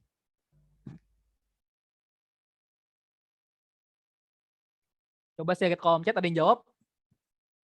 Lagi ngeliatin ikan. Hah, ikan. Bikinnya kebalik. Oke. Menanam. Oke, bener banget. Kayaknya lagi ngeliatin ikan, Kak. Waduh, ini bukan ikan ya. Ini tanah ya. Bener banget gitu. Jadi dia sedang nanam benih kacang. Nah, kacang tanah. Di sebelahnya adalah hasil yang didapatkan setelah 3 bulan. Sampai 6 bulan lebih gitu. Nah, kenapa saya munculkan gambar ini? Karena ternyata anak ini tuh nggak punya teman. Karena di kompleks saya, anak-anaknya dikit. Dan anak ini punya semacam tanda-tanda psikologis. Dia cukup hiperaktif ya anaknya ya. Jadi dia cukup nggak punya fokus yang baik. Jadi sering bertanya loncat-loncat. Nah, yang saya lakukan apa? Apakah saya harus ngajarin ibunya dan ngajarin anaknya? Enggak. Ya udah, saya ajarkan adalah nanam. Selama seminggu dia nyirimin tanamannya, dia menaburnya sendiri segala macam, dan dia mendapatkan hasilnya. Dia makan gitu. Tujuannya adalah mengajarkan dia untuk fokus. Tapi metode menanam, bener nggak? Salah satunya gitu. Tapi ketika saya memilih jenis tanamannya, kebayang nggak teman-teman kalau saya memilih tanamannya adalah pohon kelapa, tepat nggak? Atau saya memilihnya cabai, tomat, tepat nggak? Belum tentu tepat. Karena apa? Karena pemilihan kacang itu sudah saya tentukan. Kenapa? Karena kacang itu numbuhnya cepat banget. Dalam waktu 3 hari sudah ada tunasnya. Sehingga itu bisa menjadi reward bagi anak-anak. Wih udah numbuh, foto dong. Wih udah numbuh, tepuk tangan gitu. Jadi adanya reward. Sedangkan kalau nanamnya cabai, tomat, bahkan kelapa teman-teman, itu butuh berbulan-bulan ya untuk melihat hasilnya. Yang ada ini anak kabur, nggak mau dia nanam lagi. Sedangkan kacang tanah itu tuh numbuhnya berantakan banget. Pohonnya aja kayak gini nih, pohonnya berantakan banget gitu. Gitu. Atau yang kedua, saya beli pohon, ini harganya 100.000 ya teman-teman ya, ditipu sama tukang pohon ya, gitu. Karena saya nggak ngerti pertama kali nanam pohon. Pohonnya sekecil gini. Sekarang pohonnya udah segede gini. Sudah sekitar 1 tahun. Nah, berbeda nggak teman-teman pohonnya? Berbeda. Tapi tujuan dari pohon ini ada yang tahu nggak saya ngapain? Nah, pasti nggak ada, nggak apa-apa. Karena memang nggak bakal kegambar di gambar. Tujuannya adalah saya punya konflik dengan orang tua. Bahwa saya tidak suka berbincang dengan orang tua. Tapi karena pandemi, mau nggak mau saya di rumah berdua terus. Apa yang saya lakukan? Masa iya berantem terus? Nah, sebagai seorang learning dan orang psikologi, saya harus membuat desain pembelajaran di rumah. Akhirnya yang saya lakukan adalah saya munculkan kegiatan menanam. Hingga akhirnya orang tua saya secara nggak sadar, dia ngambil alih kegiatan menyiram setiap sore. Kemudian lama-lama saya lepas, jadi saya nggak pernah nyiram lagi. Tapi apakah saya suka menanam? Enggak sama sekali. Menanam adalah metode untuk saya berdinamika, bahwa ketika orang tua saya nyiram tanaman, itu pakai gayung. Kebayangnya pakai gayung ya. Tapi tanamannya bibit cabai pakai gayung, anjur nggak? Anjur. Apakah ada proses refleksi di orang tua saya? Enggak. Dia nggak merasa itu salah. Tugas saya adalah menyadarkan dia, ini salah. Gitu. Jadi akhirnya saya pindahkan dia untuk merawat bagian depan tanaman yang sudah ada pohonnya nih kayak gini nih. Gitu. Jadi kalau dia siram terus dengan gayung, itu aman. Sedangkan bagian kecambah, saya merawat. Gitu. Tapi apakah dia tetap melakukan ini dengan baik? Enggak, tetap aja kecambah saya disiram dengan gayung ya. Jadi orang tua itu susah dikasih tahu. Satu, kenapa ngeyel? Kedua, kenapa? Karena ada beban psikologis lainnya. Pokoknya saya siram aja, ego pribadi. Akhirnya saya lakukan apa? Saya mengalah. Semua tanaman kecambah saya ganti dengan tanaman yang sudah bertumbuh. Tapi tercapai nggak proses saya komunikasi 2 arah? Tercapai. Karena tujuan awal saya adalah komunikasi. Nah, itu teman-teman ya. Gitu ya. Jadi banyak metode gitu. Nah, ini karena tujuannya adalah satu komunikasi dan buat saya pribadi ngelatih kesabaran. Gitu. Atau yang kedua, ada yang tahu nggak? Ternyata kegiatan decluttering ini nih, kegiatan ini nih, ini melatih kita untuk mindful. Jadi teman-teman daripada ikut seminar mindful, sering banget ya saya ditanya, Kak Heri, ada nggak seminar mindful gitu? Saya pengen ikut dong gitu. Percuma teman-teman ikut seminar mindful berkali-kali. Kalau teman-teman fokusnya adalah melakukannya di dalam kamar yang sepi. Saya punya teman ya, dia bilang, Her, selama pandemi saya mindful banget. Terus saya tanya, mindful gimana? Tahu nggak jawabannya apa? Jawabannya adalah, iya Her, enak Her di kamar, sepi. Saya dengerin podcast, saya dengerin YouTube. Saya geplak kepalanya. Woi, bukan begitu dong. Namanya mindful itu bukan di tempat yang sepi. Kalau mindful di tempat yang sepi itu wajar. Mindful itu di tengah kereta, naik motor mindful, makan mindful, itu mindful. Jadi kalau mindful di tengah kamar mandi, Kak Her, saya mindful banget kalau di kamar mandi. Ya iya sepi sih gitu. Tapi kalau teman-teman jawabnya adalah, Kak, saya mindful banget ketika saya melakukan aktivitas nyuci. Itu benar. Gitu. Kenapa? Karena teman-teman bisa fokus, bisa tenang di situasi yang memberikan stimulus banyak. Gitu. Itu baru mindful. Kenapa? Karena teman-teman bisa memilih stimulus mana yang mempengaruhi dan tidak mempengaruhi. Ternyata lewat aktivitas di catering dan kerja bakti, kebayang ya, kegiatan kerja bakti yang rutin, itu bisa meningkatkan kesehatan mental warga desa. Tapi warga desa hanya melihat ini sebagai tanggung jawab. Kerja bakti. Gitu teman-teman. Gitu. Jadi jangan salah, kerjaan kerja bakti bisa melatih kerjasama, kolaborasi, ataupun proses berpikir kreatif. Banyak banget caranya itu. Gitu. Jadi teman-teman intinya ada gini. Ini rangkumannya dari contoh saya. Silakan di screenshot ataupun nanti materi bisa diambil ya. Adalah kegiatan ngajar di kelas, kegiatan terstruktur, kegiatan online gini, itu tuh dampaknya hanya 10%. Video, podcast itu hanya 10%. Teman-teman kasih bacaan itu hanya 10%. Kalau teman-teman membuat kegiatan pembelajaran yang dua arah, misalkan Kak Uga nyuruh saya diskusi sama Kak Agustina, sama Kak Risya, itu dampaknya 20%. Tapi dampak paling besar adalah dampak yang kalau teman-teman bisa membuat sebuah proyek, ngebuat sebuah experience, membuat sebuah problem solving. Tapi pendidikan tidak mengajarkan kita untuk yang di sini. Bahkan kampus saya tidak mengajarkan saya untuk bikin pembelajaran yang ini. Kampus saya juga mengajarkan untuk yang ini aja nih gitu. Kebayang nggak teman-teman nih? Jadi faktanya di lapangan mereka butuhnya experience, tapi kami di kuliah dan di dunia training diajarkan untuk yang ini. Cara membuat training, cara membuat workshop, cara membuat seminar, cara membuat podcast gitu. Padahal orang-orang itu butuhnya experience. Nah, disinilah kreativitas teman-teman. Dan disitulah tantangan teman-teman Indonesia mengajar waktu itu untuk menggunakan berbagai sumber daya yang ada di desanya masing-masing untuk mengajar. Sesimpel menggunakan ini. Ini saya diceritain ya sama salah satu pengajar. Jadi dia mau ngajarin tentang fotosintesis tanaman. Kira-kira kalau ngajar yang nggak pakai materi, ngajarnya yang bagus gimana? Ada yang bisa kreatif nggak di sini? Gitu. Di sini ada yang di sini adakah yang bisa ngasih saya contoh bagaimana mengajarkan fotosintesis dengan cara yang menarik? Kak, waktu itu aku waktu SD pernah belajar fotosintesis langsung praktek pakai semacam kayak kaca pembesar gitu, Kak. Oke, kamu nanti pas ke daerah masing-masing ada kaca pembesar nggak? Nggak ada kayaknya. Oke, bisa pakai apa kok gitu? Oke, so saya jawabnya nggak apa-apa, karena itu juga yang peserta lain juga kayak gitu. Saya digituin juga, saya juga bingung jawabannya ya. Nah, jawabannya ada gini. Saya ambil tanaman, ini cerita orang ya, bukan saya ngakuin ya. Saya ambil tanaman, saya ambil daun, saya potong gitu. Saya bawa ke depan kelas, kemudian saya bilang ke dia, hari ini kita akan belajar fotosintesis sama tanaman tomat. Dia gini, halo tomat. Nah, jadi dia memperagakan. Ini adalah orang yang bisa berbicara. Nah, saya bilang kepada peserta, adik-adik semua di sini nggak ngerti bahasa tanaman, cuma saya yang ngerti. Maka saya akan menjadi translator. Halo tomat. Oh, halo Kak Heri. Nah, kayak gitu.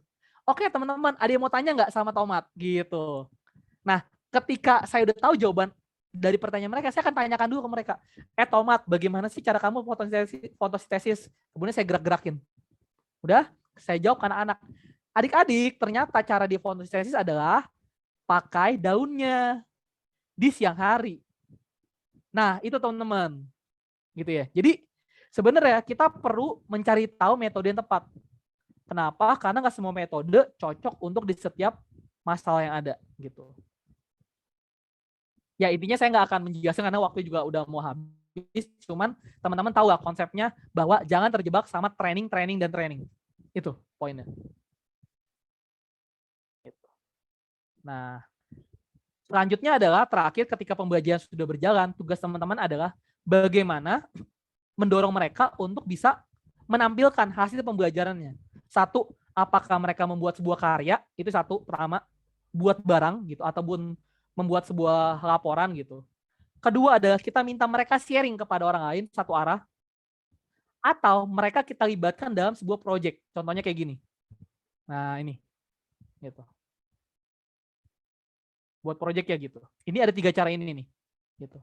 Untuk apa? Untuk teman-teman tahu. Kalau kegiatannya gagal, maka kegiatan teman-teman tidak berhasil. Itu teman-teman, gitu ya. Jadi ada 3 cara ini. Nah, kemudian adalah kita juga perlu fokus menyediakan sumber daya yang ada. Kita gunakan. Pakai tanah, kayak kita pakai pasir, pakai apa, kita bikin di sana. Atau kita mencari fasilitas yang kita beli. Kayak tadi, kita butuh kaca pembesar. Atau yang terakhir adalah kita menjelaskan kepada peserta bahwa kita nggak punya alatnya, tapi kita bisa meminta mereka kreatif mencari. Gitu. Jadi ketika nggak ada sumber dayanya, teman-teman jangan diem aja. Kenapa? Karena itu akan kembali ke pertanyaan saya yang di atas ini nih. Mana ya? Nah, ini nih. Udah diajarin, ternyata dia tidak punya kesempatan untuk menggunakan sumber daya yang ada. Nah, percuma nggak jalan gitu. Gitu ya teman-teman ya, gitu. Jadi penting banget buat teman-teman menyediakan sumber dayanya, gitu. Nah, kalau saya rangkum adalah seperti ini. Nah, ini saya balikan ke tujuannya, saya kopas, saya pindahkan ke sini. Nah, proses teman-teman tadi dalam waktu sekitar 1,5 jam, itu teman-teman belajar 6 hal ini sebenarnya.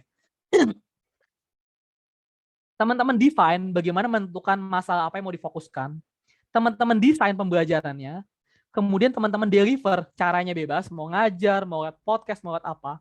Tapi jangan lupa, teman-teman juga perlu bisa memastikan mereka membagikan pengalaman mereka, mendrive, bagaimana menciptakan learning transfernya. Kemudian adalah menyediakan sumber pendukungnya, dan yang terakhir adalah teman-teman mengevaluasi. Nah, biasanya bagian ini ternyata nggak ada teman-teman. Nah, jadi biasanya kita itu fokusnya pada yang ini, kemudian langsung yang ini. Kenapa? Karena biasanya kita, kalau di bagian deliver, kita gabungin PPT yang pernah kita dapat di kuliah, gabungin PPT yang pernah dapat di training, kita gabungin semua. Terus kita kasih ke peserta kita selanjutnya. Pantesan aja peserta nggak ngerti, karena kita cuma ngegabungin PPT. Gitu.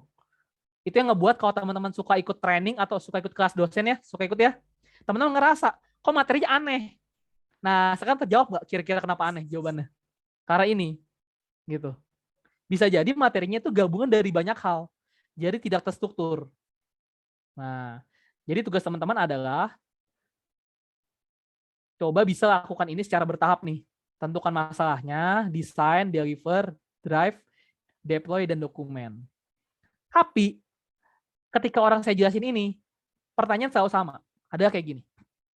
Kak, berarti kita harus nyampe sana kita define-nya sebulan dong, Kak. Ya jangan atuh, Bambang. Bisa kayak gitu ya. Saya suka dibercandain kayak gitu ya. Kenapa? Karena sama define bukan berarti teman-teman tidak boleh mengajar, tidak boleh menguji coba. Boleh melakukannya juga. Jadi melakukannya paralel. Jadi jangan sampai teman-teman terbatas melakukannya ini dulu, baru ini, terus ini, terus ini, terus ini, baru ini. Jangan. Kenapa? Karena bisa jadi ketika teman-teman melakukan proses evaluasi, itu teman-teman juga bisa sedang mendesain, sedang mengajar gitu. Bisa kayak gitu. Sehingga ini semua tercapai dengan baik. Nah,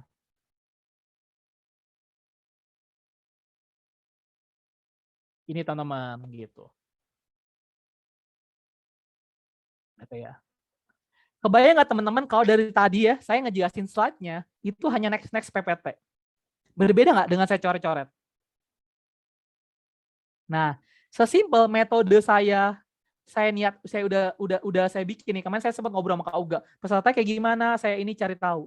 Tapi ternyata pas saya ngedeliver cuma pakai PPT. Next. Berbeda nggak dengan kayak gini? Berbeda. Jadi saya udah niat di sini, ternyata proses deliver saya fatal. Ya udah, amsyong. Peserta yang ada di sini yang ada udah ngilang aja gitu. Nah, tapi karena kebutuhan saya tidak perlu sampai proses ini, maka saya nggak melakukannya gitu.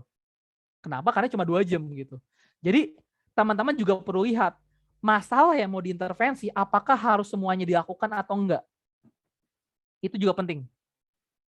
Gitu ya. Jadi bukan berarti ini semua harus dilakukan, teman-teman juga lihat situasinya gitu. Karena saya cuma 2 jam, otomatis yang saya lakukan adalah saya menentukan siapa penerima manfaat, saya bikin desain belajarnya, kemudian saya deliver. Tapi apakah saya melakukan drive dan deploy? Mungkin saya melakukan. Nah, kenapa saya melakukannya? Karena apa? Karena saya sudah desain kayak gini sebagai lembar kerja untuk teman-teman gunakan. Tapi apakah akan saya bahas detail? Enggak. Tapi saya biarkan teman-teman mencoba. Nah, itu jawabannya gitu ya.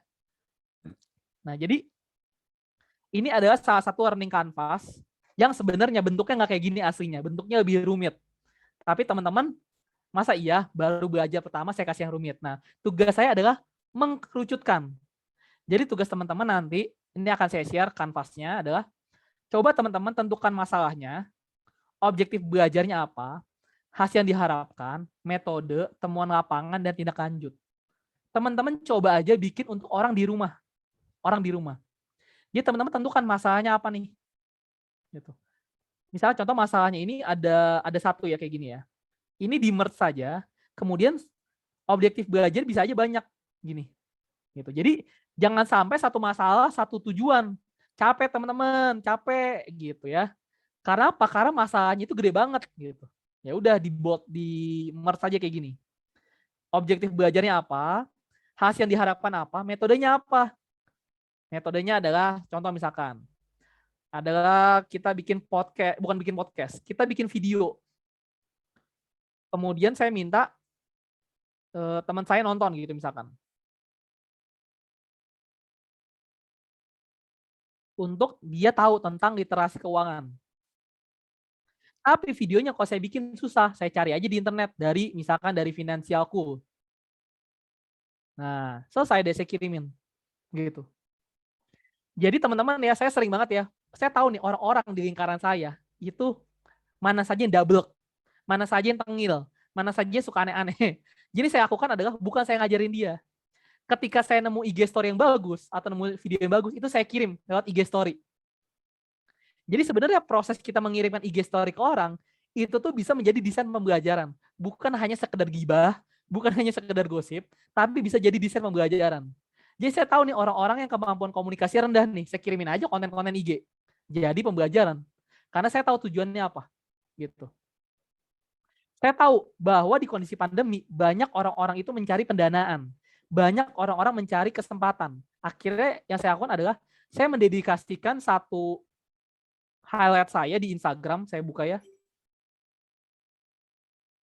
Untuk saya selalu konsisten nge-share tentang lomba-lomba dan program inkubasi. Kenapa? Karena saya melatih algoritma IG saya. Nah, ini teman-teman. Untuk selalu mendapat konten-konten terkait dengan kompetisi. Jadi saya ngelatih algoritma IG saya. Sehingga semua konten-konten terkait kompetisi kayak gini. Nah, kayak gini nih. Ini pasti selalu masuk IG saya. Nah, supaya apa? Supaya kalau saya nge-share di IG, orang lain akan nge-share ke orang lain. Karena saya tahu tujuan saya adalah menciptakan kesempatan. Masalahnya apa? Masalahnya ada nggak semua orang tahu inkubasi. Nggak semua orang punya duit. Maka saya cariin duitnya. Dari apa? Dari program inkubasi. Gini teman-teman. Tuh. Jadi kalau di tahun ini mereka gagal dapetin program inkubasi, ya udah buka aja IG saya. Dicatat tanggalnya. Supaya tahun depan bisa ikut inkubasi. Bener nggak? Nah, jadi deh pembelajaran. Tuh. Ini baru lewat media sosial. Oh, banyak banget lewat media-media lainnya ya gitu. Jadi mau itu cuma kita tersedia ranting pohon atau sampah di kiri kanan itu bisa jadi media belajar. Gitu ya teman-teman gitu. Nah, itu kurang lebih penjelasan dari saya. Terima kasih untuk waktunya. Nanti teman-teman coba silakan saya akan kirimkan si ininya. Saya kirimkan sekarang aja di grup chat. Teman-teman coba download dan teman-teman coba kerjakan masing-masing. Oh. Salah. Di download ya teman-teman, jangan dikerjakan di situ. Nah, ini sederhana kok, teman-teman coba silakan tentukan masalahnya apa. Buat objektif belajarnya fokus pada yang kognitif. Teman-teman coba bayangin hasil yang diharapkannya apa. Itu kan ibarat teman-teman sedang prototype sebenarnya, tapi di kepala gitu. Tentukan metodenya. Nah, kalau nanti teman-teman mencoba melakukannya, maka isi di bagian temuan lapangannya apa, dan coba catat hasilnya apa. Kalau nggak efektif, kembali lagi ke bagian sini, gitu teman-teman. Nah, sekian dari saya. Semoga materi ini ngebuat teman-teman lebih berdaya, supaya teman-teman bisa pakai ke orang lain, bisa berdaya lebih. Kalau teman-teman sudah optimal menggunakannya, yuk jangan lupa dibagikan ke sesama pengajar. Dan yang terakhir, jangan lupa, kalau teman-teman nggak ngerti, mari kita berdaya bersama dan kita belajar bersama. Sekian dari saya, terima kasih Kak Uga.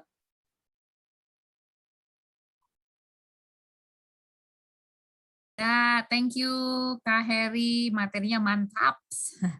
Ini Wah, jadi semoga berguna ya, Kak, karena waktu terbatas juga gitu. siap.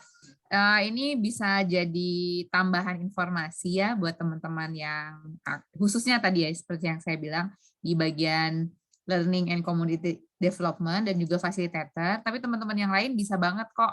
Kita nanti kan akan diskusi nih di masing-masing area ya di Cianjur maupun Pamekasan. Kira-kira kita mau bikin desain pembelajaran seperti apa, masalah yang mau diselesaikannya bagaimana. Nah, sekarang kita punya waktu 30 menit untuk diskusi. Silahkan teman-teman, kalau mau dibuka lagi kemarin waktu bikin double diamond si design thinking-nya, boleh ada yang mau ditanyain. Kan kita udah kurang lebih 2 minggu ya. Minggu pertama waktu itu sama Kang Dwi, terus minggu kedua sama Daniel sama Mas Amal. Silahkan sekarang nih waktunya untuk share lagi atau mengingat kembali. Silahkan ada yang mau bertanya, boleh ngacung. Agustina, Hikmah, silahkan. Iya, dan pas banget ya teman-teman udah belajar design thinking, banyak banget orang tuh di dunia startup, di dunia social enterprise, dan di berbagai industri menggunakan design thinking fokus bikin produk. Padahal kan teman-teman sebagai learner, sebagai pengajar, produknya apa? Konten, metode pembelajar itu produk gitu. Jadi suka kepisah. Sedangkan di teman-teman yang sebagai pengajar dan trainer, mereka nggak terbiasa dengan design thinking. Itu menariknya. Jadi menarik ya, para motivator, para trainer tidak terbiasa dengan design thinking. Para teman-teman di dunia startup, social enterprise, organisasi-organisasi yang belajar design thinking, melihat bahwa training, pelatihan bukan produk, itu terpisah. Gitu. Nah, ketika saya ngikutin baik inkubasi, ternyata benang merah di sini. Nah, itulah insight-nya tadi teman-teman gitu. Jadi gimana teman-teman bisa menggunakan keduanya menjadi sebuah kombinasi yang harmoni itu teman-teman gitu. Jadi monggo kalau ada yang mau bertanya. Sembali saya share Jamboard, silakan teman-teman bisa nih ngasih insight di situ ya. Dari sesi ini setiap orang coba kasih insight. Saya biar tahu nih kira-kira apa aja teman-teman dapat insight-nya ya. Nanti biar tahu nih tindak lanjutnya apa ya Kak Uga ya gitu. Bisa diklik aja sembari nunggu ada yang tanya, sembari diklik insight-nya apa gitu. Saya kembalikan pada Kak Uga. Oke, silahkan Agustina ngacung. Ngacung kayak apa aja. Ngacung. Silakan. Silahkan. Terima kasih Kak Uga, terima kasih Kak Heri atas materinya pada sesi learning ini. Yang saya tanyakan tadi juga sempat disinggung sih, bahwasanya kita nanti ketika melakukan learning ke masyarakat atau ke daerah penempatan itu nggak harus dari kita, karena ketika saya mendengar materi tadi ya Kak, karena background saya juga bukan dari pendidikan, jadi saya juga masih ngawang di kepala saya bagaimana nanti menyusun RPP atau sebagainya, modul pembelajaran buat anak-anak yang di sana, karena kadang setiap anak itu metode dan cara belajarnya juga berbeda-beda. Kadang kan kita juga perlu mengidentifikasi cara belajar mereka seperti apa, dan yang saya bingungkan ini bagaimana ketika nanti saya terjun ke masyarakat dan ke anak-anak, tapi saya juga nggak memiliki keahlian untuk melakukan sebuah learning ke mereka. Apakah nanti saya mengundang orang atau narasumber dan lain sebagainya untuk memberikan pemahaman itu, apa boleh, apa harus dari diri saya untuk memberikan pelajaran dan modul itu? Apakah modul itu kita cukup bisa membuat rancangan garis kasarnya doang, terus kita ngasih ngundang pemateri atau seperti apa untuk memberikan training? Karena berdasarkan pengalaman yang pernah saya lakukan juga, itu ketika kita melakukan sebuah pemberdayaan nih Kak di masyarakat, contohnya kita ngasih pelatihan terkait bank sampah. Awalnya kita berikan sosialisasi dulu, terus untuk terkait pengolahan bank sampahnya dan kerajinannya itu kan kami mahasiswa itu nggak bisa untuk melakukannya. Jadi kita mengundang orang lain untuk sekaligus melakukan pelatihan, training dan juga cara mereka juga ngerjakan keterampilan gitu. Apakah itu juga masuk nantinya ketika saya terjun untuk ke masyarakat, terutama anak-anak yang ada di Pamekasan, untuk kita berikan learning seperti itu, gitu sih Kak. Oke, oke. Dari pertanyaan ini sebenarnya saya udah menduga sebenarnya Mbak Agustina itu punya jawaban dari pertanyaan saya dengan contoh-contoh yang saya berikan gitu. Kenapa? Karena kalau konteksnya adalah teman-teman itu trainer, saya nggak akan kasih contoh tanaman, nggak akan kasih contoh di catering, gitu. Nggak akan kasih contoh sampah dan lainnya. Kenapa? Karena kalau kita dunia trainer, mereka ngajar di kelas, nggak bakal ada bahan-bahan itu. Tapi karena teman-teman di sini orang-orang yang cukup variasi dan nanti waktu terbatas, jawabannya adalah bisa pakai orang lain, bisa pakai media. Sesimpel contoh, ambil sebuah gelas di kiri kanan bisa jadi media belajar. Ambil sebuah spidol bisa jadi media belajar gitu ya. Ada banyak cara yang bisa dilakukan gitu. Jadi pertanyaan adalah, boleh nggak kalau saya kayak gitu? Jawabannya boleh, tapi semua terencana. Artinya ketika Kak Uga mau nyuruh saya ngajar pakai orang lain ya, saya ketua RT di sana. Kak Uga harus menyiapkan tujuannya yang jelas supaya saya sebagai ketua RT nggak ngerti, oh saya usianya 70 tahun. Nah, itu teman-teman. Kenapa akhirnya sekarang itu learning designer dicari? Sekarang itu banyak banget orang mencari learning designer. Kenapa? Karena ketika orang mencari learning designer itu tuh bisa tepat membuat sistem, tepat membuat aplikasi. Kenapa? Jadi akhirnya bikin aplikasi itu bukan sekedar hanya bikin aja, tapi intervensinya tepat, investasi tepat, kurang lebih kayak gitu. Karena kata kunci dari learning adalah perubahan perilaku. Itu teman-teman. Contoh misalkan saat ini tuh kan sekarang saya sedang ngambil topik digital marketing sama UI UX. Saya combine tuh. Background saya psikologi dan learning. Kesimpulan saya adalah, saya tulis di sini ya. Setiap orang itu harus belajar namanya marketing. Nah, pasti orang-orang bertanya, kenapa harus belajar marketing? Buat branding ya mas. Itu jawaban cepat. Padahal salah. Marketing ternyata, definisi yang saya temukan adalah, marketing adalah membuat orang lain learning atau belajar produk ataupun informasi yang kita sampaikan. Nah, jadi ternyata marketing itu adalah ketika saya menjual sebuah remote AC ke Kak Agustina, kan saya harus membuat Kak Agustina paham remote AC ini manfaatnya apa. Sebenarnya saya sedang membuat Kak Agustina belajar tentang remote AC, benar nggak? Nah, itu jawabannya. Jadi tahu tentang A, tahu tentang B. Atau misal gini, saya enggak gini, para pembuat handphone, ya membuat handphone, Vivo apa segala macam, bikin konten di IG story, bikin launching, bikin apa, bikin di YouTube. Di sini siapa yang nonton eventnya Xiaomi launching atau launchingnya launchingnya Apple? Siapa yang nonton? Nggak apa-apa nonton aja, beli mah enggak gitu. Saya juga nonton aja ya. Mas Fatia Azhar yang nonton ya gitu. Beli nggak? Nggak beli kan? Atau beli, bisa jadi gitu. Tapi kan sebenarnya video itu tugasnya adalah membuat kita sebagai konsumen mempelajari produk dia lewat video. Tapi dikemasnya marketing. Jadi ternyata learning itu ada di banyak hal. Itu jawabannya gitu. Apakah orang yang buat video ngerti learning? Enggak sama sekali. Apakah background dia pendidikan? Enggak sama sekali. Tapi dia tahu konten yang bagus kayak apa. Coba kita nonton ya satu videonya. Saya selalu nonton videonya Apple. Kita nonton ya bentar ya buat yang mungkin belum pernah dengar video launching Apple. Tonton deh. Saya belajar banyak bagaimana cara dia public speaking.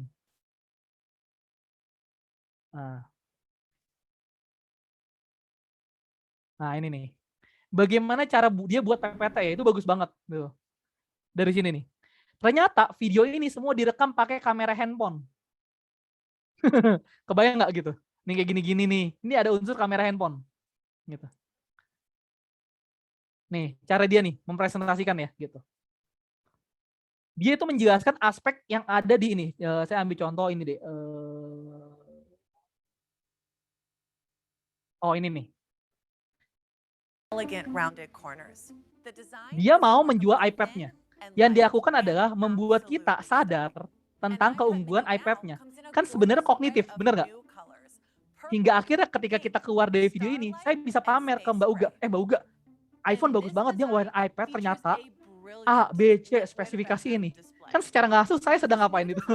Saya sedang mendeliver materi ke Kak Uga. Kak Uga belajar nggak? Kak Uga belajar. Apa yang dilakukan Kak Uga? Kak Uga buka video YouTube, nonton juga. Nah, menarik ya. Jadi proses learning itu bukan soal hanya ngajar gitu, tapi membuat kita mempersuasi orang. Nah, informasi terkait, oh maaf ke geser. Informasi tadi terkait spesifikasi gitu. Kayak gini nih. Ini kan konten belajarnya. Gitu deh. Saya akan bilang ke Kak Uga, ternyata iPad bisa dikoneksikan sama kamera loh. Nah, seperti ini Kak. Nah, jadi Kak Uga mau nggak beli iPad? Mau sih Mas kalau ada duitnya, mau sih kalau ini kalau dia ngasih. Jadi perilaku gitu teman-teman. Jadi nggak ada batasan kalau kita nggak ada kapasitas ataupun nggak ada kemampuan untuk bisa membuat sebuah program ya. Justru karena kita nggak ada kapasitas, kita menggunakan keterbatasan. Jadi mengubah kapasitas digantikan dengan keterbatasan. Gitu. Gitu ya teman-teman. Oke, Kak Fatia mau tanya kah? Iya, silakan Fatia. Boleh kok nanya, bebas. Ngacung deh ini. Oh, kayaknya kepencet kayaknya. Oh ya. Oh ya dia turunin. Agustina, gimana penjelasan dari Kak Heri? Jadi kalau desain pembelajaran itu bisa dipelajari oleh semua orang dengan berbagai background. Memang kalau misalnya ada yang bilang iya anak psikologi gitu kan, ya anak psikologi bisa mempelajarinya juga tentu karena udah ada sempat belajar basicnya. Tapi saya punya beberapa teman yang learning designer, satu backgroundnya adalah ilmu politik. Jadi Mas Amal, kalau teman-teman tahu, yang bawain design thinking, itu kan dia kerja di JNE-nya learning designer spesialis, tapi dia background-nya ilmu politik. Terus kalau Daniel itu kan psikologi ya, sama. Jadi nggak harus anak psikologi kok. Malah menurut saya, kenapa waktu itu bikin requirement-nya learning and community development adalah anak KESOS termasuk di dalamnya, karena itu sebenarnya juga ada bekal di dalamnya buat bikin nanti program-program sih gitu. Jadi you don't have to worry untuk itu gitu. Ya, benar banget Kak. Siap.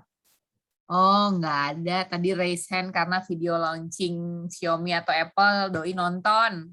Oh, oke, mantap tuh ya. Siap. Yang lain ada yang mau bertanya? Silakan.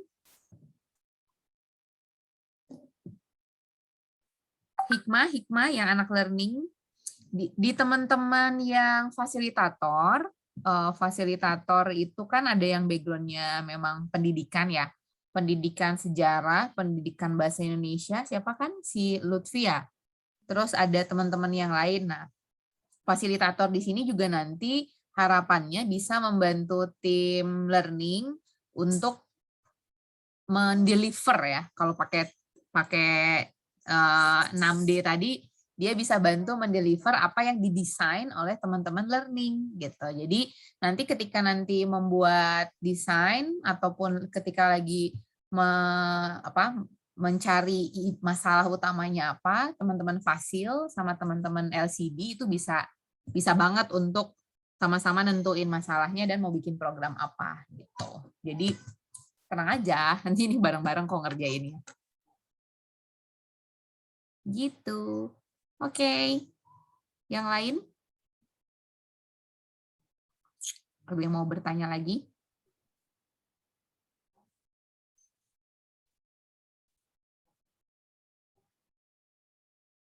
Ada yang mau bertanya mungkin ya teman-teman, intinya jangan takut ya karena banyak cara gitu. Cuma permasalahan ada kadang kita nggak meluangkan waktu buat mikirinnya aja. Nah, disitulah sebenarnya desain thinking kepakai gitu.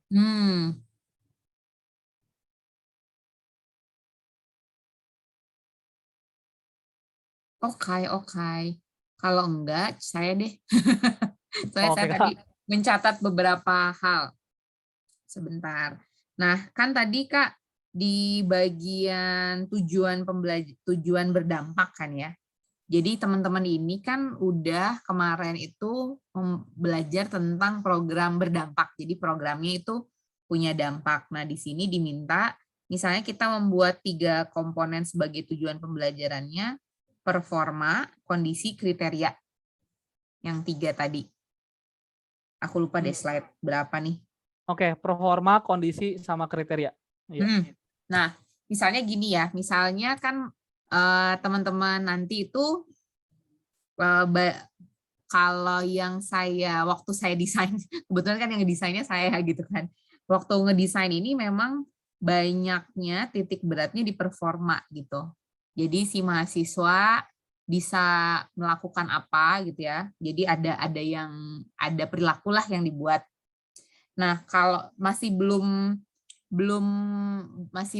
atau boleh share nggak soal kondisi sama kriteria, kondisi seperti apa yang tercapai ketika misalnya tujuan pembelajarannya bagaimana, dan juga kriterianya kayak gimana sih standar kualitas itu? Nah, Oke, ya, baik, Kak. Betul. Oke, siap, Kak.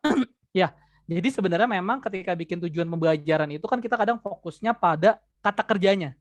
Peserta mampu, terus langsung pada konteksnya, contoh misalkan gini.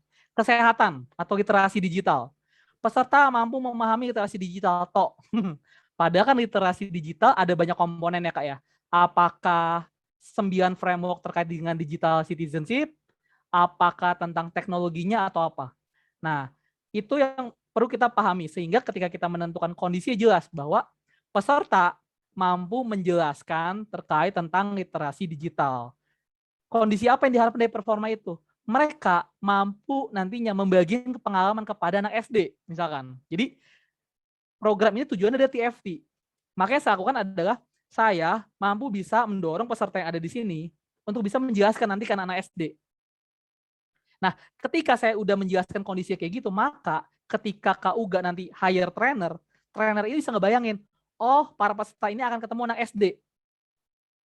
Sehingga materi yang dibuat trainer itu akan berbeda sama kalau pesertanya anak SMA. Karena kan adanya pedagogi, andragogi, heutagogi. Kalau anak SD pedagogi, orang dewasa andragogi. Nanti yang lebih tinggi lagi heutagogi. Nah, itu beda lagi, Kak, gitu. Sama kriterianya, kualitasnya apa nih? Apakah mungkin dalam waktu setahun, dalam waktu seminggu, atau peningkatan persentase pengetahuan 80%. Nah, contoh misalkan, program ini bertujuan untuk mendorong para peserta di ruangan ini untuk bisa mendesain kurikulum pembelajaran yang digunakan pada anak-anak SD. Kan berbeda sama masyarakat. Sehingga mereka bisa meningkatkan tingkat pengetahuan warga di sana sekitar 70%. Misalkan sudah ada assessment sebelumnya ya gitu. Ini saya contoh aja. Kurang lebih bisa kayak gitu sih, Kak. Nah, dengan Kakak kayak gitu, maka ketika saya buat materi, saya akan lebih detail lagi. Kerucut. Tok. Dan saya bisa bilang, Kak, kayaknya nggak bisa deh, Kak, 2 jam. Nah, di situ, Kak, gitu. Jadi akan berbeda proses mengkonsultnya, gitu. Nah, cuman memang metode ini jarang banget dipakai karena memang harus pernah terjun ke dunia manajemen training, bikin corporate university, baru orang aware sama metode ini, gitu. Yang Cuman, kondisi sama kriteria ini ya? bener, jarang banget ini, Kak, dibahas, Kak. Cuman ternyata ini rahasia banyak perusahaan bikin sukses bikin program training. Jadi unik ya, Kak. Para organisasi kampus, sekolah, ataupun lembaga-lembaga pendidikan itu nggak banyak berinteraksi sama korporat. Jadi mereka pakai teori yang ada di buku. Sedangkan korporat kan mereka pakai teori di buku dan menguji cobakan terus. Bahkan melakukan riset. Bahkan mereka melakukan design thinking. Akhirnya mereka punya metode pembelajaran yang baru. Nah, disitulah muncul pendekatan-pendekatan ini. Hingga akhirnya mereka terus-terusan tuh. Gitu. Kayak gitu sih, Kak, kurang lebihnya, Kak. Oke. Gitu. Itu KPI, bukan ya Kak Heri yang lagi dibicarain? Kata Fatia. KPI salah satunya, benar, salah satunya ya. Tapi kalau di dalam bahasa dunia learning bukan KPI gitu. Indikator perilaku atau indikator perubahan perilaku. Itu yang lebih cocok gitu. Kalau KPI kan berarti kita harus men-set targetnya dulu. Sedangkan kan di dunia pelatihan kita nggak ada targetnya. Bahkan kita baru datang gitu. Cuman cara berpikirnya sama, harus spesifik dan komprehensif. Gitu. Jadi sama dengan KPI kalau dari sudut pandang pembuatannya. Tapi apakah di dunia learning di sini ada KPI? Enggak, gitu. Kurang lebih kayak gitu Kak Fatia. Oke, misalnya gini Kak, di team learning misalnya gitu ya, outputnya, oke Kak Heri sip.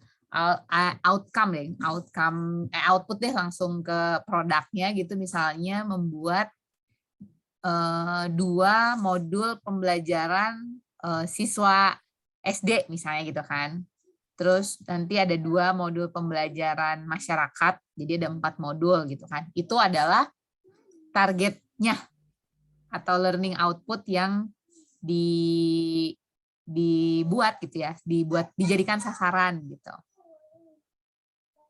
Oke, baik Kak. Ada lagi Kak informasinya? Udah. Oke. Berarti kan di sini ada proses ya kalau di bahasanya dunia kita social enterprise ya. Nah, kemudian di sini kita biasanya ada namanya si input. Sorry, kayak gini ya Kak. Ya, input. Jadi ternyata theory of change, social in canvas itu sama nih sama dunia learning. Input. Nah, gini. Jadi yang perlu dilakukan adalah ini Kak, kalau misalnya tujuan ini, kita perlu tahu juga Kak, memang setelah dia bikin modul SD ini, harapannya apa Kak kira-kira? Outcome-nya apa Kak? Outcome-nya siswa, misal kalau karena ini teman literasi, perpustakaan, misalnya outcome-nya siswa jadi perilakunya mau datang ke perpustakaan, berkegiatan, memiliki ya berkegiatan di perpustakaan, belajar di perpustakaan gitu. Oke, baik. Nah, kalau kayak gitu maka ketika di impact, nah ini jadinya seperti ini Kak. Ini saya geser. Nah, kenapa? Karena ternyata outcome-nya adalah kan modul ini akan dipakai sama para trainer kan Kak ya, outputnya ya. Jadi enggak salah, outputnya adalah si modulnya gitu. Sebenarnya outcome-nya adalah para trainer bisa menggunakan ya, secara optimal dan komprehensif misalkan gitu. Supaya impact-nya adalah siswa-siswinya di sana jadi bagus. Kenapa kalau nggak ada modul cuma adanya PPT, maka nggak tercapai impact-nya ataupun outcome-nya. Nah, artinya di prosesnya adalah nah, di sini akan ada proses study desk gitu, kayak gini. Kemudian akan ada wawancara, akan ada TNA gitu. Nah, seperti ini.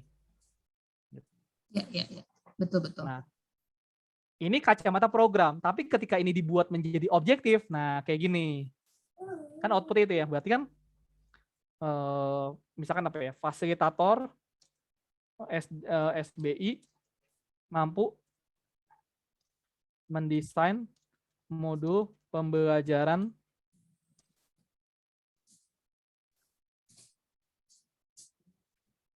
bisa goalnya kayak gini, tujuannya kayak gini. Dari sini akan mudah menurunkan ke detailnya.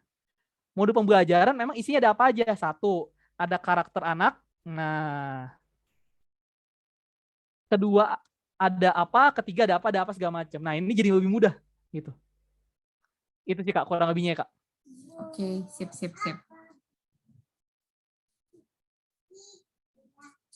Alright, yang lain?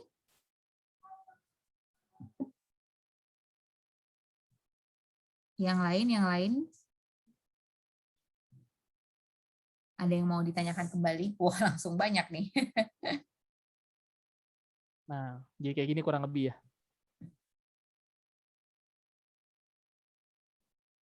Seperti itu.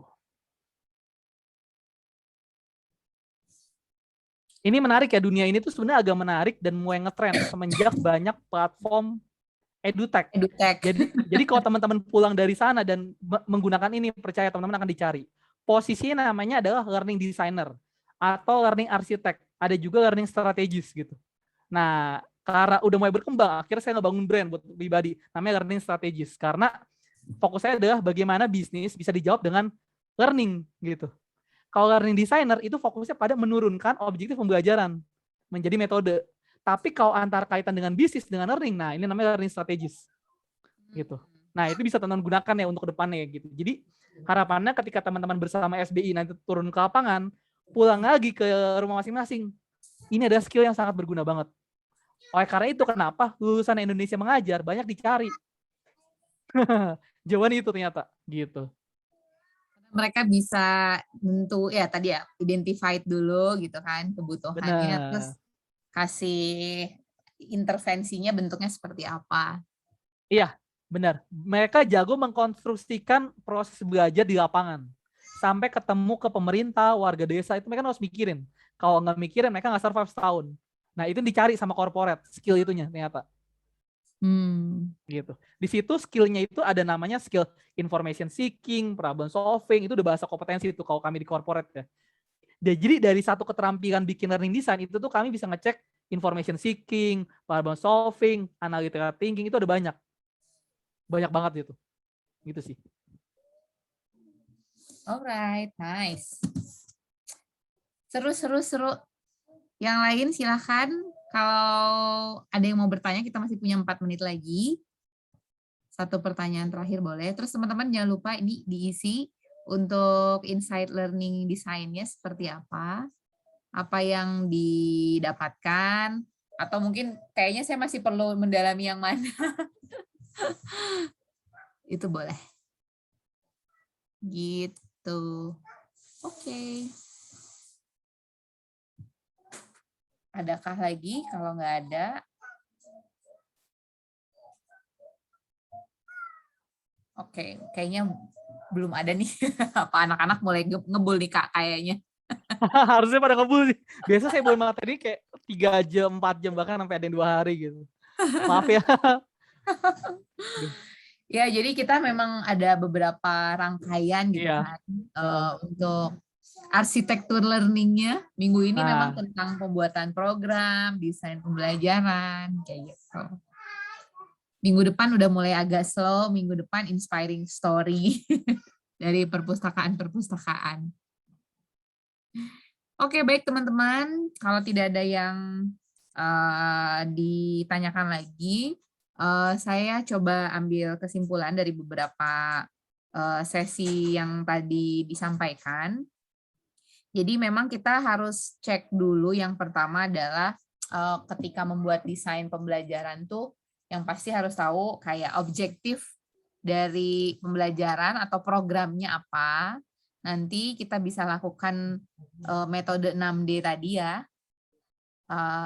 Mulai dari apa tadi, define, design, deliver, dan deploy, dokumen, seperti itu. Nah, itu kita bisa explore bareng-bareng sebenarnya sama teman-teman di sini ketika nanti turun. Terus teman-teman jangan terpaku dengan teori-teori, tapi juga teori-teori juga tetap harus bisa membantu teman-teman untuk mengkonstruksikan rencana nanti ketika turun mau seperti apa. Seperti itu. Lalu ketika membuat metode pembelajaran, memang kita akan fokus ke area kognitif terlebih dahulu, karena itu yang membantu membuat terstruktur, tapi tidak melupakan 2 aspek lainnya, terkait dengan afektif maupun juga psikomotor ya. Kurang lebih seperti itu teman-teman untuk sesi hari ini. Semoga bermanfaat ya untuk teman-teman khususnya yang nanti akan membuat desain pembelajaran. Sip, Agustina. Oke, teman-teman, kita boleh foto dulu nggak nih sebelum sesinya berakhir? Saya stop dulu.